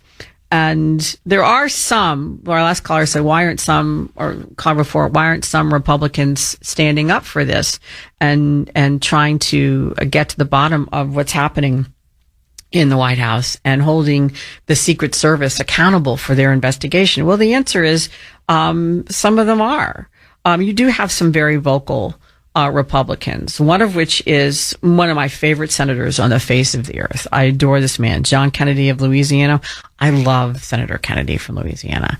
I would work for him if I lived anywhere in the South. I would make it my business to get a job with him. He is always on point, and he's funnier than hell. And he had this to say about the cocaine in the White House. Cut number 7, please, Michael. Are you going to be able, as a senator, to be able to understand what's going on with this investigation? Because my guess, just a guess, the United States Secret Service already knows how this happened. They just haven't told us yet. Well, I haven't seen the news today. Did they find more blow in the White House, or are we still talking about the first stuff? Look, I've been in the Situation Room. There are cameras everywhere. I'm pretty sure the Secret Service knows. I don't know who did it. I don't know whose blow it was. If I probably shouldn't say this, but if my record was as bad as this White House's record, I'd probably give my staff blow too. Does he have a point? I mean, maybe it's communal cocaine, according to Senator Kennedy. But he's all for holding the Secret Service accountable, as is Senator Tom Cotton of Arkansas. Tom Cotton is going a little bit further than Senator Kennedy there. He is saying, he's demanding that the Secret Service turn over all the information regarding the cocaine that was discovered.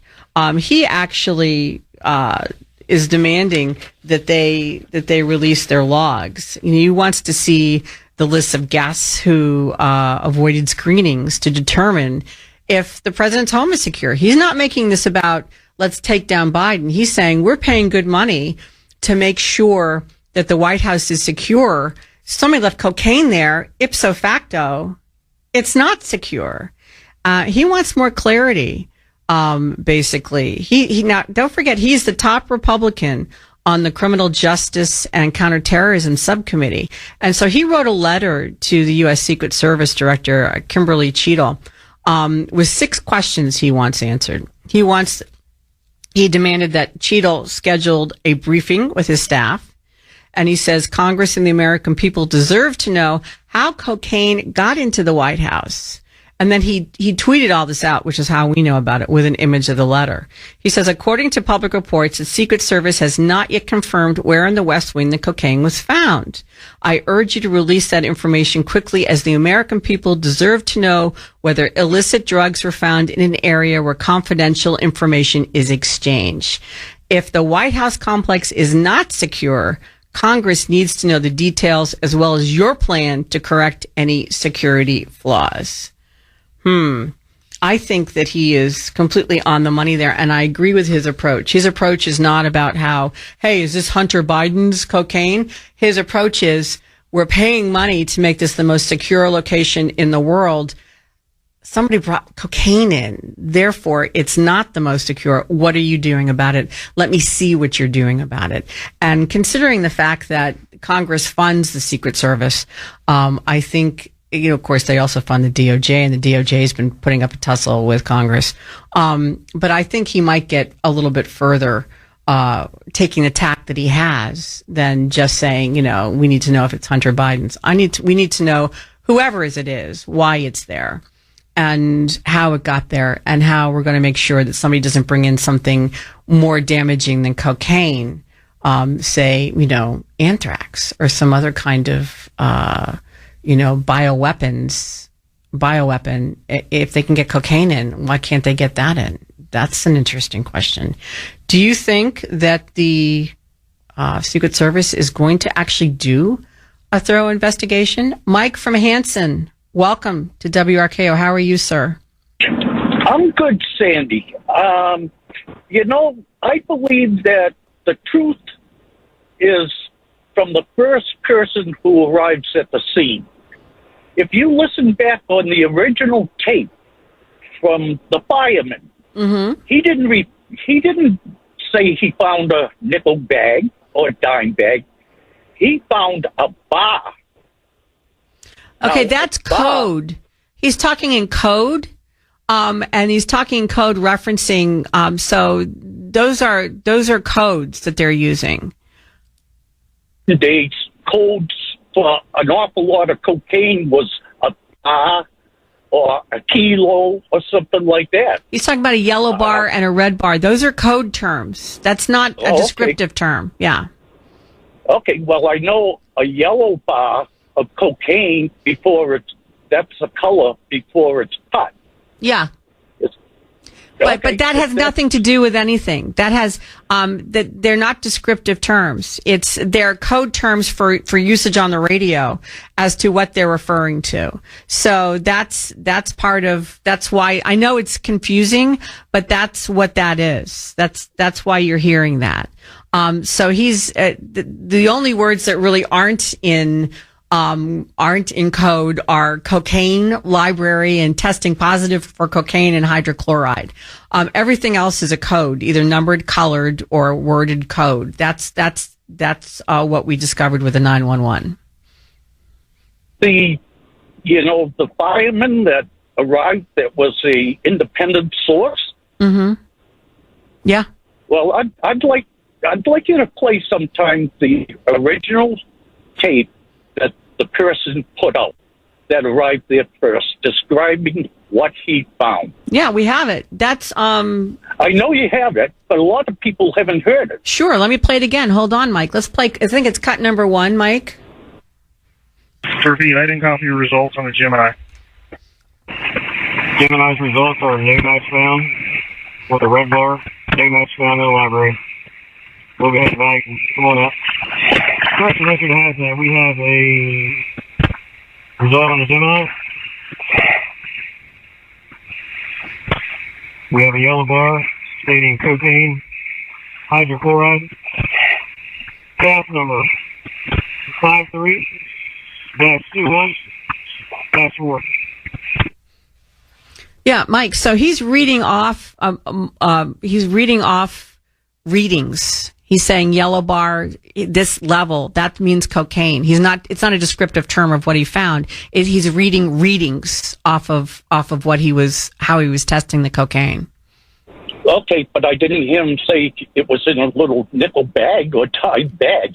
No. You know what I mean? Yes, I do. Normally speaking, a bar, to anybody that knows anything about it. No, I understand, Mike, but he's not describing it as a bar. He's literally reading off his meter the readings that he's getting from the stuff that he found. He's saying yellow bar this. Red bar means there was nothing. Yellow bar means there's something. Those are readings. That's not a descriptive term.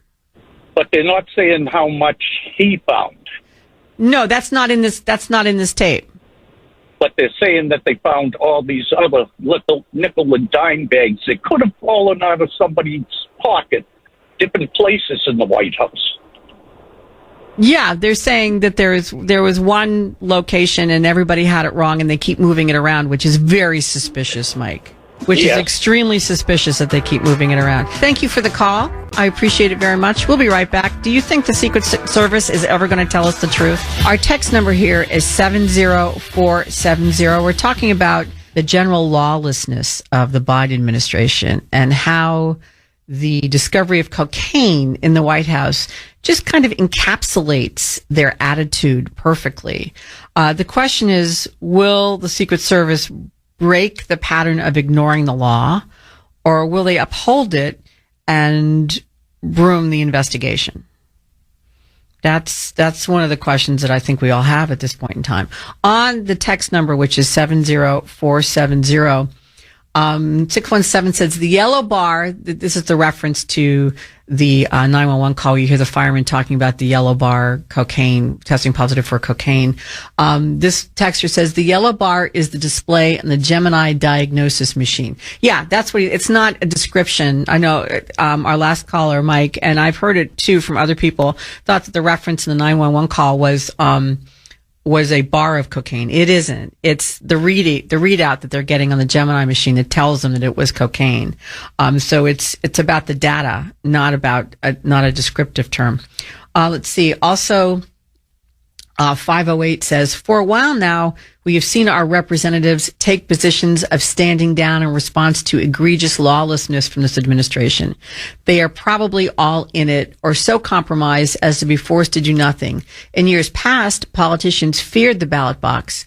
Thus, their behavior, to some extent, was reined in for fear of not being reelected. Now, with ballot tampering on a large scale, that fear is removed, and they are free to act with impunity and still be reelected.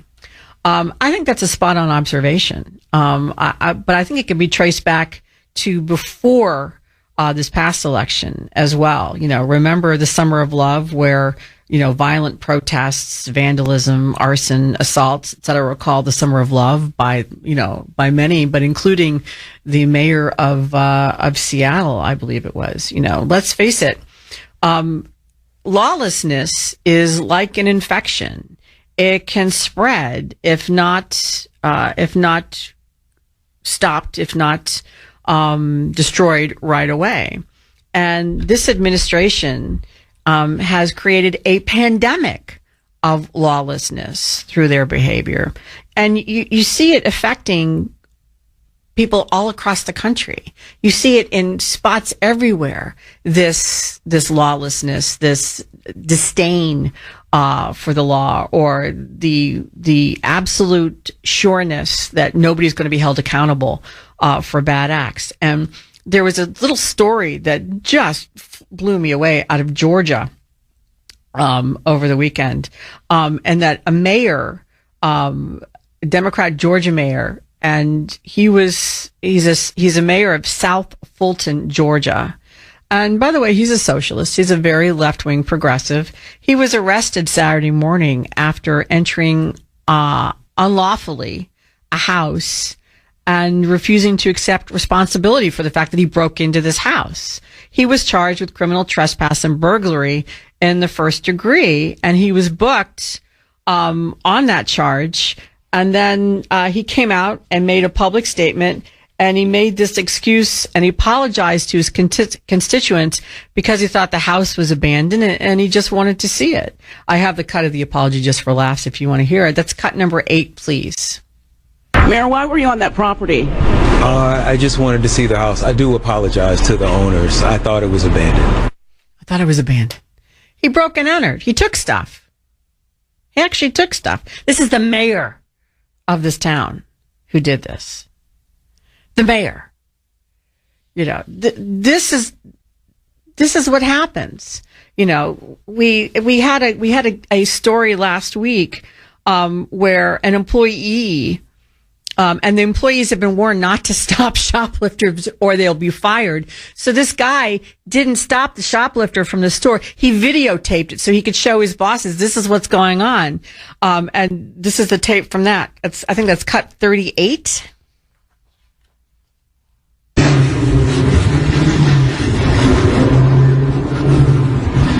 Damn, these guys are good. Look at them stealing. Really, bro? You gotta resort to this? Economy's not that bad.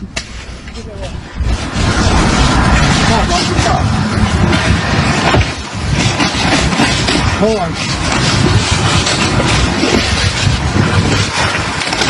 Better get it.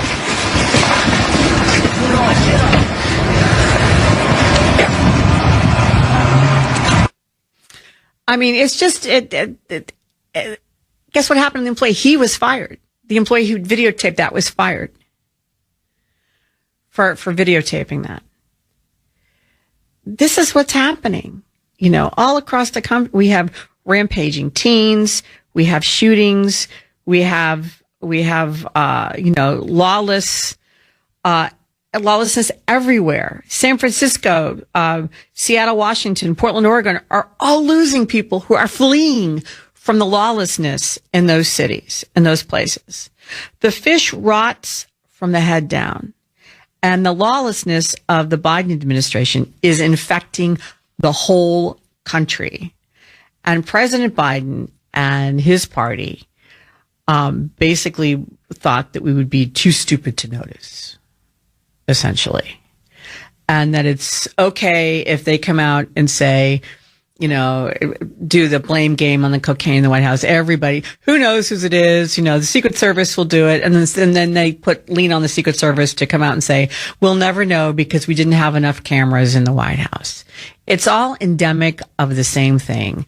And it all can be, to be honest with you, can all go right back to a progressive president who lied to the American people, told them that they were moderate, actually fooled some people with that line, and then has lied his way through the White House, has basically publicly ignored the law on multiple occasions, and breaks it himself with the Hatch Act, among other things, over and over and over again. And there are no consequences to date. This is spreading. The lawlessness is spreading, and we need to decide what we're going to do about it. This is Sandy Shack. President Biden, his administration, his party wants you to believe or wants you to ignore their disdain for the law completely. They seem to think that we're either too stupid or too toothless to notice what they have done to our society, our country. Are they right? That's the question. A new NBC poll suggests maybe not. NBC put these numbers out, so they're usually a pro-Biden network, but the numbers don't lie. And according to their poll, only 20% of Americans essentially think that the country is heading in the right direction. Chuck Todd delivered the bad news the other day. Cut 7A, please, Michael. The American public is not feeling it. Just 34% of Americans approve of Biden's handling of the economy in a recent AP poll that was released at the end of June. And only 20% of voters believe the nation is on the right track, though voters have not felt good about the direction of the country for over a decade. And Biden is trying to persuade voters that the economy is better than they think it is.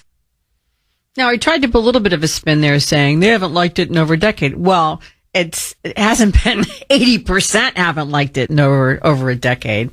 That's a new number. That's a brand new. There's always somebody who doesn't like what's going on. But no, that's a big number. I mean, and is it any wonder? You know, the economy sucks. You know, inflation is still skyrocketing. The border's wide open. The Biden family is apparently running an international crime ring of some sort where they're influence peddling. The White House, you know, has cocaine discovered near the Situation Room. The president can't put a coherent sentence together and shuffles around. He landed in London today. He's on his way to a meeting regarding NATO to see whether Ukraine and Sweden should be a part of NATO, and he stopped off in London to say hi to King Charles and the Prime Minister. I wonder how that's going, by the way, considering that he flipped King Charles the bird and sent Jill Biden and their granddaughter for the coronation, and she got shoved into the back row of the cathedral, or the Abbey, Westminster Abbey. You know, I mean, if you saw pictures of him, he kind of, first of all, you have noticed, right, that they've now put him into the belly of the plane when he gets on. He can't go up the big stairs like the big boys do up to where the passengers are. They now put the little loading stairs down for him. And so he crawls into the belly of the plane. And then there's a little elevator inside the plane that takes him up to where, his seat is. So they can't trust him to walk up all the stairs anymore because he kept tripping and falling. And then when he gets off, he shuffles. He does the old man shuffle, and that's, oh my God, that's the president. So, and we haven't talked about it today, and we might today, or possibly Jeff will, discuss it tomorrow. He's talking about sending illegal cluster bombs to Ukraine. He surrendered to the Taliban. And while he did that, he left, billions of equipment behind for ISIS and allowed 13 Americans to be killed at the Afghanistan airport. So is it any wonder that only 20% of the American people think that we're in good shape? And, so the NBC had to tell you what the numbers were because they did the poll, and that would have come out really fast that they were hiding the numbers of the poll. But people have been upset with the country for over a decade. Yes, but not 80%. That's a brand new number. So, I mean, what is there to support at this point in time with his presidency? And he did it to himself, and a good part of the country allowed him to do it to us. And that's disgusting, to be honest with you. And it can be all traced, in my personal opinion, to his completely lackadaisical relationship with the truth and with law and order. He doesn't care for either. And he doesn't hide the fact that he doesn't care for it. He comes right out and he'll bullface lie to your face. You can have God standing next to you with the saying, no, this is the truth. And Biden will say, no, it isn't. And he'll say whatever it is that he wants to say.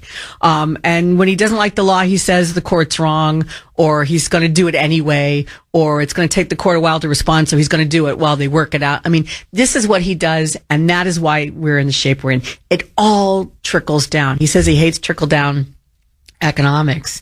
Unfortunately, I think trickle down economics works. But so does, trickle down disdain for legality and candor. That also has a long reaching effect as well. And I think that's what we're being faced with. And to me, it all comes down to this week, this moment in time, whether we're going to pull ourselves out of this spiral, into chaos and lawlessness depends on this week, whether the Secret Service actually does an investigation or whether they broom it. I think it encapsulates everything perfectly. Are they going to allow the Biden administration to lean on them to ignore the law and ignore a thorough investigation? Or are they going to say, screw this, we're going to come out with the truth? That to me is a telling sign of where this country is headed, until we can hit the 2024 election. Do you think I'm wrong, or do you think I'm being overly dramatic, Joe in Cambridge? Joe? Hello? Joe? Joe's not there. Let's go to Scott Revere. Hi, Scott. Hey, Sandy, you're doing a fantastic job. Thank you, Scott. You're right. You're absolutely right, by the way.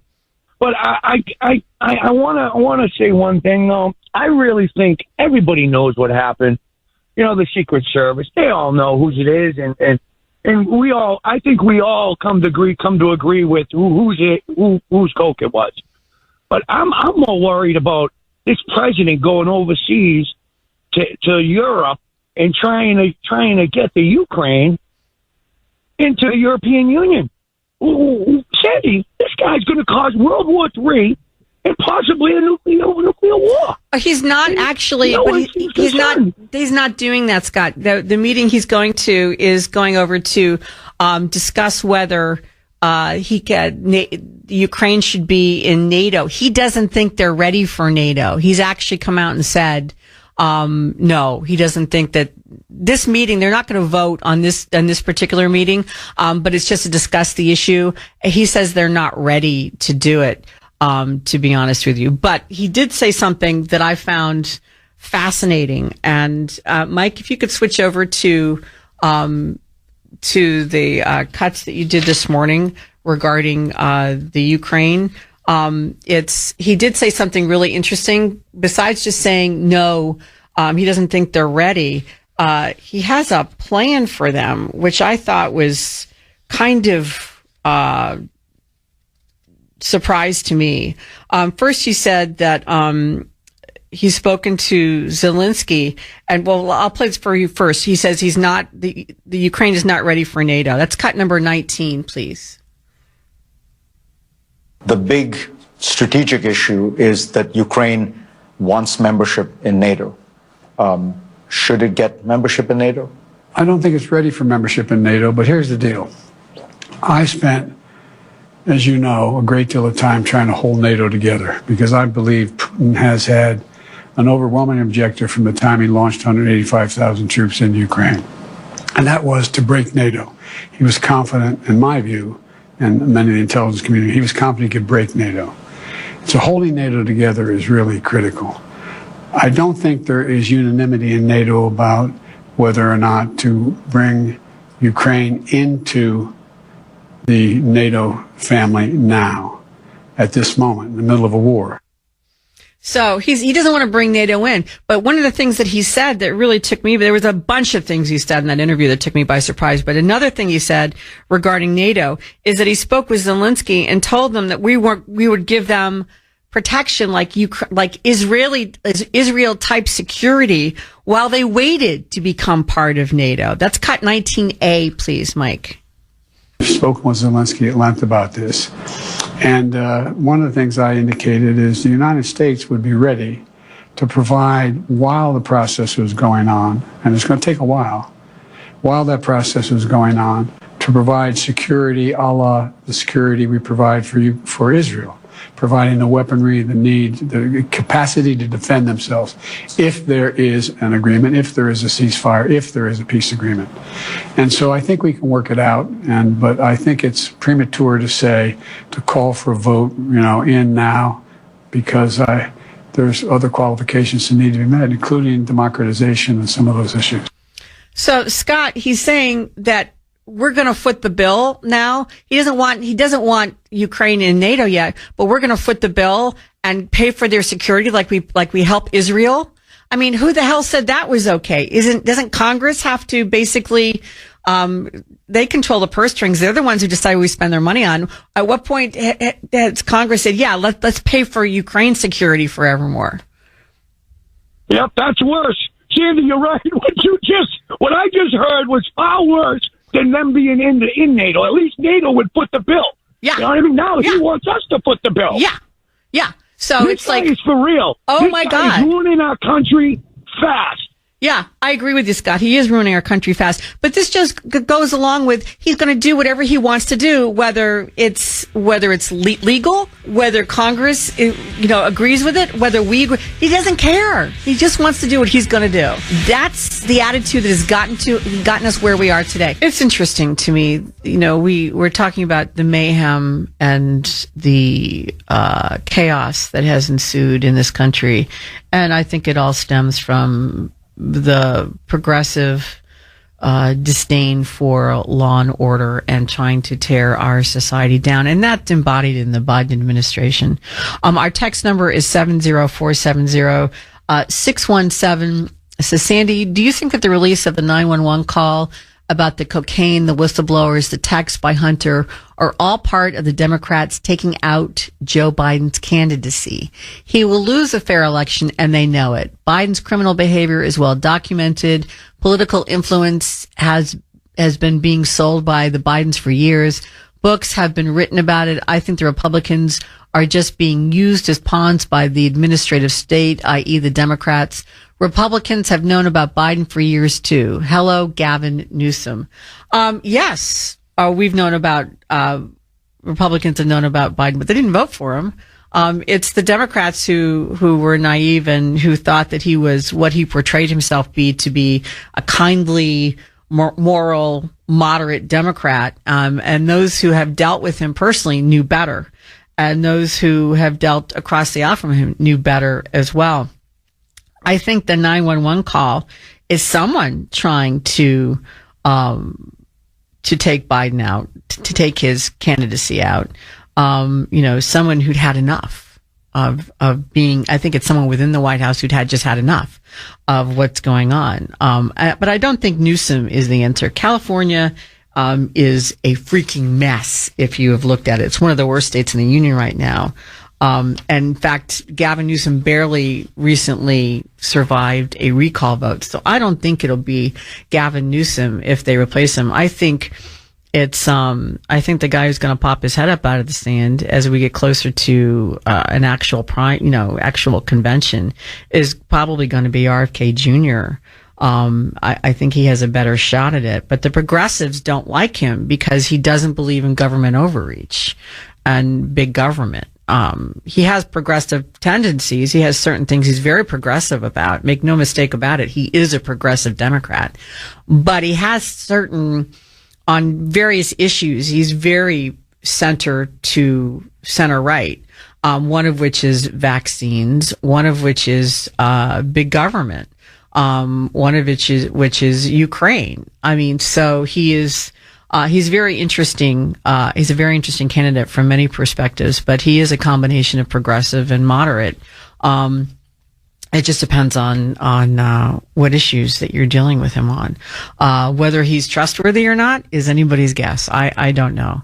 But I do know that he's much more appealing to moderates and independents than Gavin Newsom would be, given the state of California. So I think he's probably, much to Democrats' horror, probably more the guy that would, if the primaries are run fairly, would be the guy who would be stepping up next. So I think they have to weigh which is the worst for them, Biden or somebody they can't control, like RFK Jr.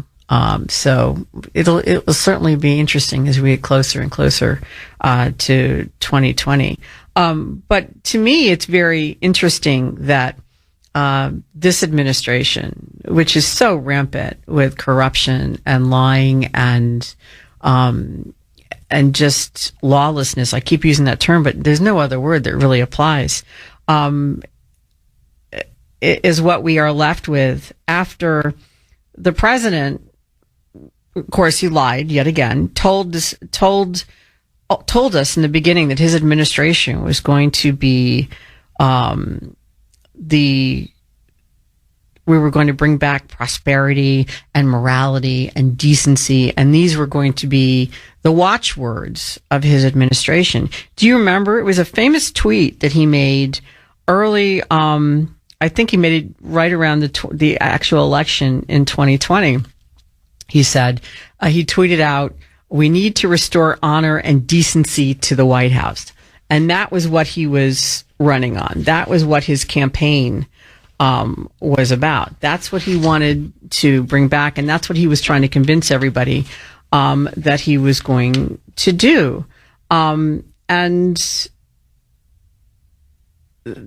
I find it fascinating because when you think about it, what's happened in his White House versus what happened in the Trump White House. I mean, what he's doing is he's casting aspersions on the Trump White House, saying they're immoral, they're not decent, and I'm going to bring this back. But I have to ask the questions, was cocaine discovered in the Trump White House? Did activists go topless in the Rose Garden in the Trump White House, as they did just a few weeks ago in the Biden White House? Which administration appears to have more decency when you think about it? That's to me a very interesting question. I mean, because that's what he ran on. That's what he convinced people, the people who voted for him. That's what he convinced them they were getting. Yet, I've seen the exact opposite. the administration before, whether you like President Trump's conservative policies or not, did we have any of these issues in the White House? Any of them? And yet Biden's been in there for 2 years, just 2 years. And look at the mess we're in. Look at the degeneration of what's happened in the White House itself. Who appears to have more decency here? Is it President Biden or was it President Trump? Just asking. Let's go to Kenny in Florida. Kenny, welcome to WRKO. How are you? Oh, Sandy, it's a pleasure to talk to you. And Jeff is lucky to have you. I hope he's having a good time off. Oh, thank you. You're very kind. He's actually up in Montreal. His dad is ill, and he went to see his dad. Oh, yeah, that's right. He mentioned something about that. I told your call screener, it almost, my initial reactions were one, that they did it on purpose because, how does something like that get left? And then I thought, okay, well, why would Hunter leave it there? And I thought, okay, maybe it's going to delay these other charges and crimes that the Biden family has committed. It would delay it somehow.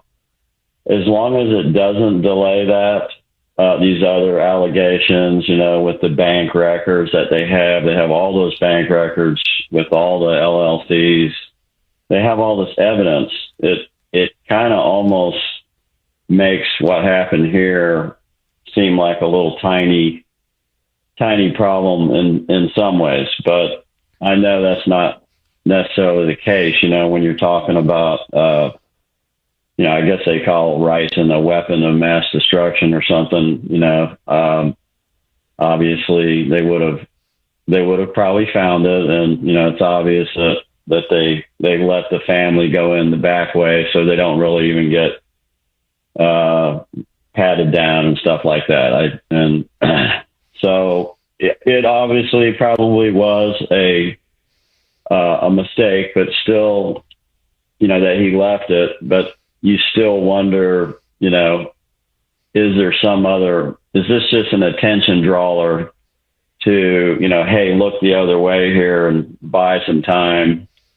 I'm just real happy with what Kuhner and these guys are doing and with all this evidence. And I really do think that they do need to go ahead and impeach if it will block Biden from being able to implement some of these other executive orders that he's doing, like the cluster bomb thing. I don't know if I guess that's executive order. But, we have real evidence, that there's been a lot of crimes, and we have to show, I think it'll pass the House. I think the House will vote for it. The impeachment. I think they have just enough votes, but the Senate, I just want them on record, the ones that are going to say, no, we disagree with this. There's not enough evidence or whatever. I just want them on record, just so that they can be primaried, so that other, whoever they're running against can say, look, we have all this evidence and you were not willing to let him go. But I don't know. That's just my opinion. And Kenny, Kenny, that's an interesting way to look at it. It's not so much about, because to be honest with you, President Biden's impeachment is not going to affect his ability to do executive orders. He's still going to be able to do them the same way Clinton was, the same way President Trump was. It's not going to make a difference one whit. He'll still be in office, which is why I'm against it. But I hadn't looked at it from the perspective that you just put forth, which is, well, at least you're getting the senators on the record as to where they stand. I think we can probably do that without going through the cost and trouble of an impeachment. Because don't forget, while you're doing the impeachment, everything else basically takes a back seat, and things are not passed and things are not done that we may need to do for the functioning of our country. That's why I don't like the waste of resources, because we've already lost we lost during the Trump administration, at least half of his administration, with Congress screwing around with impeachments. I mean, we're the ones that actually suffered in the end for that. I mean, it didn't affect President Trump one way or the other. And a lot of things we needed to get done, instead of doing our business, they're doing that. And they're spending our money on that. And that's what I don't want to have happen here as well. You know, we're spending money on impeaching President Biden when it's not going to affect anything, when he's not going to be removed from office, when it will drag out over a very long period of time. So probably it would probably come to some kind of fruition just before 2024. And I think he's not going to be able to run in 2024 anyway. So I think we're better off spending that effort running the country, spending the money running the country and doing things that we need to do, as opposed to spinning our wheels over something that's not going to affect anything. Well, you're right, Sandy. That worries me too. That if they're not able to enact legislation, the Republicans, I think they're doing a pretty good job with what they're working with. Mm-hmm. But I am always curious. What was delayed, what was blocked when Trump was in, mm-hmm. and I will see things that didn't get done, and I'll be cussing under my breath, going, see if they had not impeached him twice, yeah, he could have been working on these things. But not only that, Kenny, not only that, what drives me crazy is when President Biden or Karine Jean-Pierre or a Democratic lawmaker get up and said, well, President Trump didn't do this, this, or this. And the response is, well, because the Congress decided to spend their time on impeaching him and doing this witch hunt instead of the business which would have gotten that passed. And so, so not only did they block stuff through inaction when President Trump was in power, but then they turn and blame him for it. And that drives me crazy. I just want them to focus on what we need to get through the next 2 years to make people's lives better. That's what their job is. And then let's make sure this guy is not reelected, either him or Kamala Harris, which is our Kamala Harris, who is, basically cut from the same bolt of cloth. As he is, I don't want anybody from this administration, to be elected. And so we need, the Republicans will work it out themselves. Most likely President Trump will run, but it needs to be against somebody who's at least not President Biden. And I think or if it is President Biden, we need to work on making sure he is defeated. And that means exposing as many of these lies, as many of these legal subversions that he does, as much as possible, so people know exactly what they're voting for and not some fairy tale that's being spun by the Democratic Party. Just one more point, mm-hmm. if I can. Sure. when they said that 17% of Democrats would not have voted for Biden had they known about the Hunter laptop. So they're getting their information somewhere. We know the mainstream media, they're not doing their job and reporting all the news, and they should have to. I can't believe there's not laws that show that, and that allow them to not report news. But they, 17% would probably be a lot higher than that, especially if they do go ahead and impeach. And by them not doing that, it's almost like, we condone it. We're like, okay, no big deal. But so you want to use impeachment as a megaphone, basically. Yes. Yeah. Yes, absolutely. And I think Comer and these guys can do a really good job of that. And well, they're doing a good job so far, I have to say. They're putting everything out there as they find it, which I think is very much appreciated by many people. I'm sorry, Kenny. We seem to have lost you. Okay. I'm sorry. Well, thank you for the phone call. I appreciate it very much. Let's go with Jeff in Virginia. Jeff, welcome to WRKO. How are you, sir? Hey, Sandy. How are you today? I am fine. Oh, wonderful. So I got a couple of things to say about our Secret Service. The name itself tells the whole story.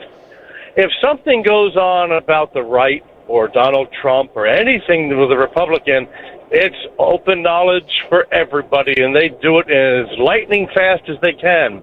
But if it's for the left, it's a secret. And I don't trust. That's why it's a secret service. You know, that's their job. Keep it a secret. Yeah. I don't trust anything that the administration says, or any government officials, Fauci, anybody in the government or the news. I don't trust any numbers or any statistics anymore at all.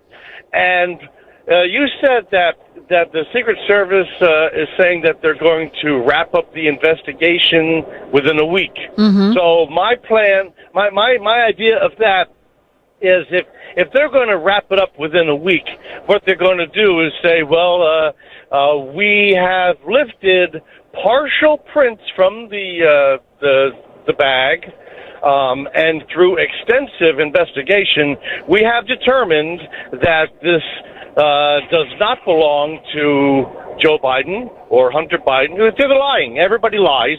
So this is one of their lies, the many lies. It does not belong to Hunter. It does not belong to Joe. It does not belong to Kamala. However, we do not have enough of a print to pin it on anybody else. But these three are cleared. Okay, that's if they want to wrap it up. If they don't want to wrap it up, what they'll say is, well, it's an ongoing investigation, and they'll sit on it until the statute of limitations runs out. You know, either way, we all lose. You know, you make me think, Jeff, that not only what you say, like if they want to wrap it up, they'll tell us it's a partial print, it's not anybody. But if they come back with, we got nothing, I'm wondering, you know, there's a lot of speculation that they already know who it belongs to, and they just haven't told us. You know, what if it is a member of the first family who it belongs to? They'll just lie. Well, could they be blackmailing? Could they be blackmailing the first family? I mean, is that what you hold it over? Now we get to write our own ticket, back off, you know, do what we want you to do. Otherwise, you know, we're going to release that it happens to be, you know, somebody you don't want it to be. I doubt it. I think they'll just lie and say, nope, it's nobody that you think it is. My point, Jeff, my point is, yes, they would lie, but would they lie for their own nefarious purposes as opposed to protecting the first family? Would they lie to hold them over a barrel? I don't think they can do that because you know how Hunter and Joe are holding things over the Chinese, saying you better play our game. They can do that with the Secret Service, too, play our game. Oh, yeah, the Bidens aren't holding things over the Chinese, Jeff. The Chinese are holding things over the Bidens. You've got it backwards. Yeah. Oh, I'm sorry. Either way, we lose. Yeah, well, true enough. Either way, the American people lose. I agree with that. I absolutely agree with that. Thank you for the call, Jeff. I appreciate it very much. Let's talk to Rose in Malden. Rose, welcome to WRKO. How are you? Thank you very much. Very well. It's raining now, just to give you the weather report. Yeah, I see it. But I tried before, and I just got older. But I'm very happy today to have you because you've been a very gracious host, and particularly, I think, sensitive to older people who history repeats itself if you just ask them because they've lived through what you haven't even, what is like a repeat. It's like a re-movie here. Number one, I am old and getting older. But I was a child of immigrants from Ireland, and I know what it was like, lived in the Depression, was born in the Depression, and I've gotten married, raised a family, and done different. My husband was the same situation. And a lot of things bothered me that when I tried to call before, but I waited and got older waiting on the phone for hours. So I know. But my reason for telling you is that, you know, the children of light protect their own. And we were Democrats because the Democratic people, my father, they did some work for you, but then you owed them. And that came out in the elections. And what they did is we took our family and we all went up together to vote because my father told us who to vote for, and on and on. And I think this is what's happening, just number one on immigration, is that you're bringing immigrants in, they're getting licenses. I don't know what happened till they had to go to school and learn about the country, then get sworn in at a big ceremony. Now, once you get a license, that gives you an address, And even when you went to vote years ago, you had to bring in a bill that had your status. It was a bill that was sent to your house, so you had a resident. Because when my father was here, he was the oldest, and he brought in family, but they had to go live with in our house, and because they got no help from anywhere. If they came in, they had to have an address of a citizen, and then they could stay there. But that citizen was responsible for all their needs. So anyway, as I grew older, women were not involved in anything. I was the girl, and my brothers participated in health science and everything at elections, and did whatever they were supposed to do. We supported them all the way in the Democratic Party in Massachusetts, and honest to God, the Kennedys came from the same situation, but they had children, and they got a father for an ambassador. But I'm just going to tell you about the protection of the government for their own. Now, I am talking about an incident 40 years ago. Martha's Vineyard was down there, and there was a group that was in Bobby Kennedy's, Chappaquiddick. I'm sure you've heard about it. Mm-hmm. Chappaquiddick had found some of the people that worked in his office, and he had been assassinated, and it was very much. And they were living on Chappaquiddick Island. They had a meeting, and they had a get-together. And that was the time that Ted Kennedy was there, and he drove Mary Jo Kopechne supposedly home. He took her, and he wanted her to come and work in his office. She did not want to do that. She just was so attached because it's like Robert Kennedy Jr. The sins of the father sometimes fall on the son, but he was very well liked and very honest, and they were a good family. Okay, I need to stop you there, Rose. We'll be right back. This is Sandy Shack. We're talking about the lawlessness of the Biden administration and how it has pervaded our entire society. To the point that even hardcore Democrats are starting to sit up and take notice. And I think the cocaine discovery in the White House has become the poster child for the condition that our country is in, and has also revealed the warts of the president and the administration, warts that the Democrats up to now have been doing their best to ignore, to avoid. And I think it's going to come down to the Secret Service report as to what the final verdict of the American people is going into this election season. And that is, if the Secret Service hides the culpability of whoever it is, and they are being perceived to hide it, not doing a thorough investigation, I think that's going to reflect horrifically on the administration. And if they come out and tell us who it was, and it's somebody that the administration supports and has supported, or has hired, or is related to a member of the administration, then I think it looks as equally bad. So I think at this point in time, they're damned if they do, damned if they don't. It just depends on whether the Secret Service is willing to go down the drain with the Biden administration, or whether they're going to stand up, I think. Do you think I'm reading the situation correctly, Chris in New Hampshire? Yes. Okay, in one word.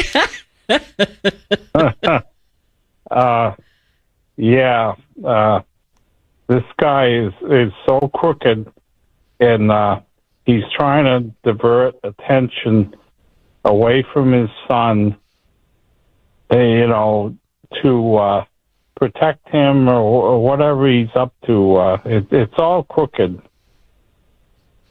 Yeah, I think we're dealing with a lot of corruption here, Chris. I think part of it has to do with whether the Secret Service decides to play ball or not with the Biden administration. But do you think that President Biden has affected everybody and everything in the White House to the point where they don't care anymore what the law is? Because that seems to be the message that he's sending out. Yeah, I'm kind of mixed feelings on that. I think there is some good intentions on his part, but in general, I don't trust the guy. He gives me heebie-jeebies. Well, what do you think his good intentions are, Chris? I think he wants the economy to do okay and our relations with foreign entities to be okay, but so you don't doubt his intentions. You're saying you think he has good intentions. He's just inept because neither the economy are okay or our foreign entanglements okay. Nothing's okay. So you think he intended to do well, he just has failed at that. Is that correct, or am I misreading what you said? yes. Okay. He's older. He doesn't have a good grasp of what his job function is supposed to be. And it's kind of sad because he's supposed to be the top dog. Did you vote for him, Chris, in the last election? Absolutely not. Okay. Okay. So, yeah, I think a lot of, I don't hold as high opinion of him that you do. I don't think that his intentions are good. I don't think he cares whether you or I have trouble with our personal economies or not. I think he was out to remake the economy into a progressive, by a progressive blueprint, and I think he made a deal to do so to get elected, and I don't think he cares one way or the other how that affects most Americans. He's going to do it, and that's all there is to it, and that's why he keeps putting these programs forward that are illegal, but he doesn't care that they're illegal because he's going to do what he wants to do to remake the economy. And he doesn't care who he hurts in the process. And I think he's made that clear. So thank you for the call, Chris, very much. I appreciate your opinion. I just don't share your gift of a positive intention to President Biden. Let's talk to Harry in Chelmsford. Harry, welcome to WRKO. How are you, Harry? Hi, I'm very disgusted in this country right now. Okay. I really am. And and I hear you say about lawlessness. I've heard you talk about lawlessness so many times. And please open your eyes, honey. It's about godlessness. This country has gone down the spiritual tube because of godlessness, and it puts things like dollar signs in people's eyes instead of God, where this country's supposed to be founded on His principles. And we've thrown it all away, and we're going down the tube. Now, as far as Hunter goes, and I know he has a bad habit, and I told Jeff a long time ago that from what he proclaimed, how much of this drug that he did. He needed to have like an intervention and like a real serious life in recovery for a long time before he could be anything like useful to this country again, or his family, or his father, or anything like that, because he's just going to lie any chance he can and use his drugs, and I believe those are his drugs. And where is his probation officer? He needs to wake up and hold him accountable and get him to give him a urine test today. I'm calling you out, whoever you are. Good for you, Harry. No, I think that's an excellent suggestion. This is Sandy Shack filling in for Jeff Kuhner. Besides his lies and his contempt for the law being exposed, the public has recently discovered, if they didn't know already, the truth that Joe Biden is not the kind, empathetic president that the White House and the Democrat National Party propaganda machine says he is. And it's pretty interesting because the New York Times, there was a piece in New York Magazine recently about this, and also the New York Times, who has reported that President Biden has a short fuse and an obsession with details when it comes to policy issues and can take days or weeks to make up his mind. And this process usually involves snapping at advisors. And avoiding Mr. Biden's anger during his decision-making process means not only going beyond, the talking points that he rejects, but also steering clear of responses that use acronyms or too much policy minutia, which usually causes an outburst of frustration, often laced with profanity. So he swears at his staff. He's mean and nasty and swears at his staff. And according to the New York Times, he often hangs up on people and he often snaps. Basically, he's an irritable, cruel boss who treats the press and his subordinates like garbage. That's from the New York Times. The New York Times, which has always been a very pro-Democrat, pro-Biden news source, as a matter of fact. And is it any wonder? And right after the New York Times, besides doing that, recently came out with an op-ed from one of its star columnists, Maureen Dowd, which really shines a light on the kind of person that President Biden is. And when you listen to these stories, you understand why he finds it so easy to lie, and he finds it so easy to say bleep you to the law. And the op-ed that Maureen Dowd wrote was slammed Joe Biden for disowning the granddaughter that was born to the stripper that Hunter had the fling with out in Arizona or Arkansas. Arkansas.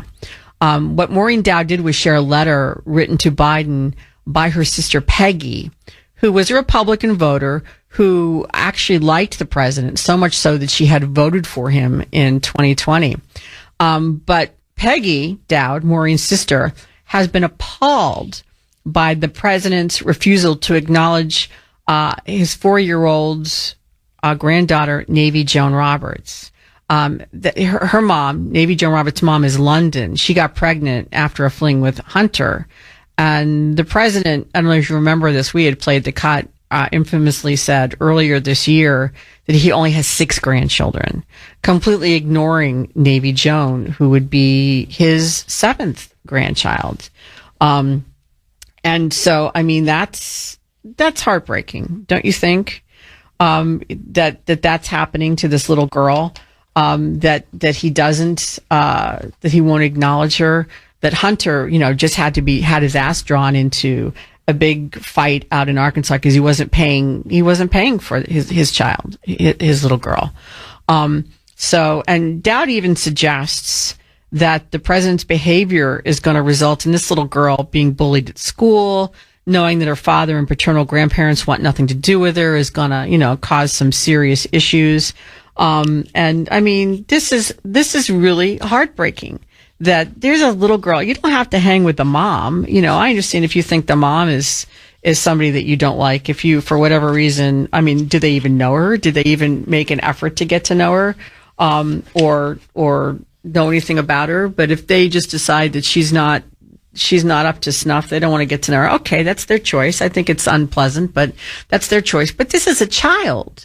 This is a 4-year-old child that they're refusing to acknowledge. And it's going to open her to all sorts of issues as she gets older.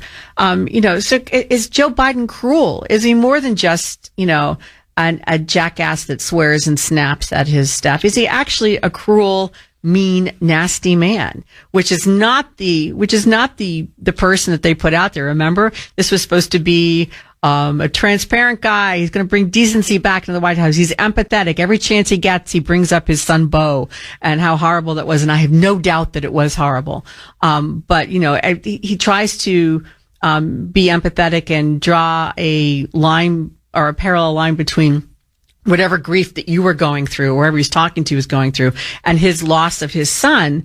And this is all to build this picture of this image of him being this really empathetic guy. Here's this poor little innocent 4-year-old child, beautiful little girl, and he's refusing to acknowledge her. That to me is very telling. To me, it paints a picture of a lying, cheating bastard who doesn't care for the law or morality, or for a little tiny girl who shares, whose blood runs in her veins. That's his grandchild. The American people, even those who voted for him, are coming to the conclusion that they voted for a stranger. I think they have no idea who this guy is. And the more they find out, the more they really don't like what they see. And add to that, we've known about the grandchild for a while, and the president's been, the White House, their party line is only six grandchildren, even though there's this, this DNA proven child that belongs to Hunter in Arkansas. And it's appalling to me. And I think, on top of that, then you had what happened in the White House with the cocaine. I think this is building an insurmountable hill for Biden to get over in 2024. And hence you have the NBC poll that says only 20% of Americans like where the country is going, because look at who's heading us. Look at who's steering us. This guy who won't even recognize his 4-year-old grandchild. And doesn't that just say everything? Lisa in New Hampshire, welcome to WRKO. How are you, Lisa? Hi, Sandy. How are you? I am fine, thank you. Do you think that his inability to recognize or his refusal to recognize that little girl is telling about the person that he is? Well, I knew it was telling about the person he was way back in the Clarence Thomas days.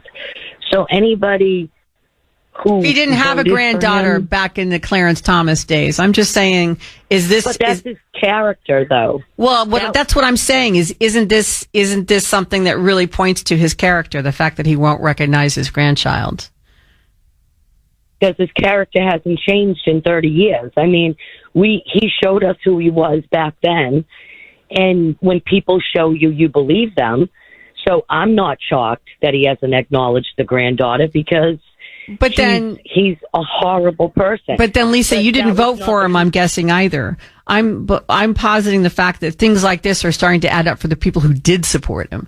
And they're like, oh my gosh. I mean, they weren't as naive as you, they're much more naive than you were. You weren't naive at all. I understood who he was. I was a Senate page, when he was a senator, and I learned very early on that he was a mean, nasty man and stay away from him. And I did. As much as I could. I mean, I couldn't, you have to do your job, but if you could trade off with somebody and not go there, then you didn't go there. But that's personal experience, and that's me. There's tons of people who thought he was a great, nice, warm guy. What a good guy Joe is. And I think this, coupled with, a few of these other things that are happening in public now that he can't hide, are changing people's minds. That's basically my point. Well, I hope so. Let's hope that that's changing people's minds, because the reason why I originally called is because I don't think that there was like technically an official whistleblower about the cocaine. I think that if they found a bottle of pills, we would have never heard anything about it. I think the only reason why the call was made was because it was the thought that it could have been anthrax or an explosive of sorts. And once the cat was out of the bag, they couldn't put it back in. So I don't think that it had anything to do with somebody making, I can't take this anymore. No, they found it and panicked, and the right thing to do was to dial 911 and block off the area, right? Well, once they found out Lisa, cocaine, but the thing is, Lisa, in the White House, you don't call 911. And Lisa, no matter what the emergency is, you call the Secret Service. They are the first responders in the White House. So for somebody they had to circumvent that to go out and call 911. I don't care if it's explosives. I don't care if it's whatever it is. You call not the Secret Service, and they bring in anybody else that they need to bring in. Everybody in the White House knows that. They're very aware of that. And so for somebody actually, so I understand why you're saying what you are, but nobody just dials 911 in the White House unless it's deliberately to bring somebody outside the Secret Service in.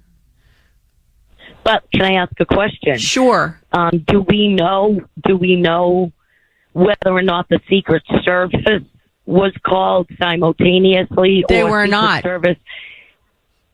So they went right over Secret Service because, do you think that was intentional or out of panic? I think that was intentional. I think absolutely. If they panicked, they would have just called the Secret Service, because they're the people. That's speed dial in the White House. To dial 911 means you're deliberately going around the Secret Service. You don't want you want somebody else besides the Secret Service.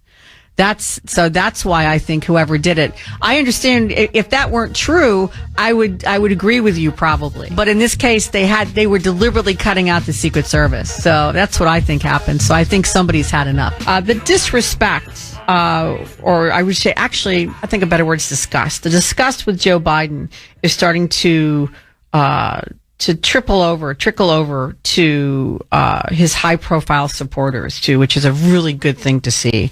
I don't know if you've noticed it, but there were two very prominent Democrats who endorsed President Biden over the weekend, and they were slammed for it. The first, you ready, was Hillary Clinton. And she tweeted out over the weekend, there's only one presidential candidate who's working to make life better for parents, and it's Joe Biden. That's what she said on Friday in response to the president's vow to provide affordable health care to parents. Oh my God, social media has exploded. First of all, so it's saying that Biden cares about children. You certainly can't tell me he cares about children when he's ignoring his 7th grandchild, but okay. The social media response to Hillary's statement was brutal. Here's one. Laugh out loud at first glance. I thought she said peasants versus parents. Fits her better, I think. Also, Biden doesn't care about your kids. All he cares about is indoctrinating them early for Democratic votes. Here's another one. What kind of so-called parents or grandparents disown their own flesh and blood, Hillary? Here's one. There's only one president who came up with such creative uses for cigars as he turned blue dresses into Jackson Pollock paintings, and it's Bill Clinton. And a steady supply of cocaine. Let's see.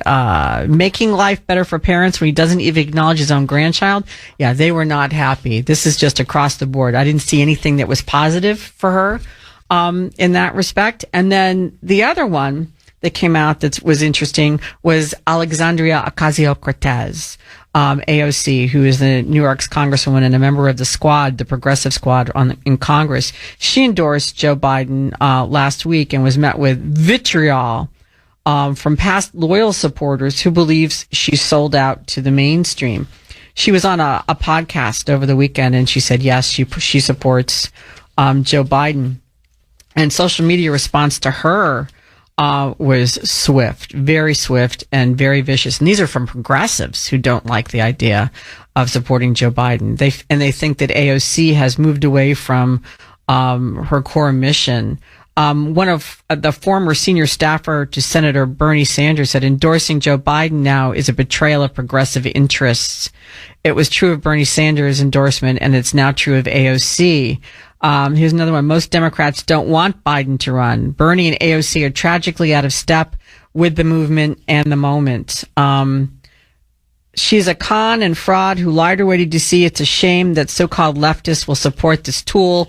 Anyone leftist still supporting anyone in the Democratic Party is deeply flawed, et cetera, et cetera. So they're getting all sorts from both the right and the left. And I don't know about you, but I view that as a very positive sign. I don't know, maybe I'm wrong, but I think it's good news. Michael from Boston, welcome to WRKO. How are you, Michael? Thanks so much, Sandy. Before I start, I just want to wish all the best to Jeff and his beautiful family. Absolutely. Thank you. Two quick things, hopefully. It just occurred to me, mangling a really good expression. There's an elephant missing from the room. Okay. With any other president, maybe with Bill Clinton, we'll leave him out. But I think with any other president, picture Ronald Reagan, if that happened in his White House, he would be on TV, radio, screaming to the world, I am going to find out who did this. No matter what, we will find out. And I haven't seen, I think you're right. But I haven't seen Joe do that.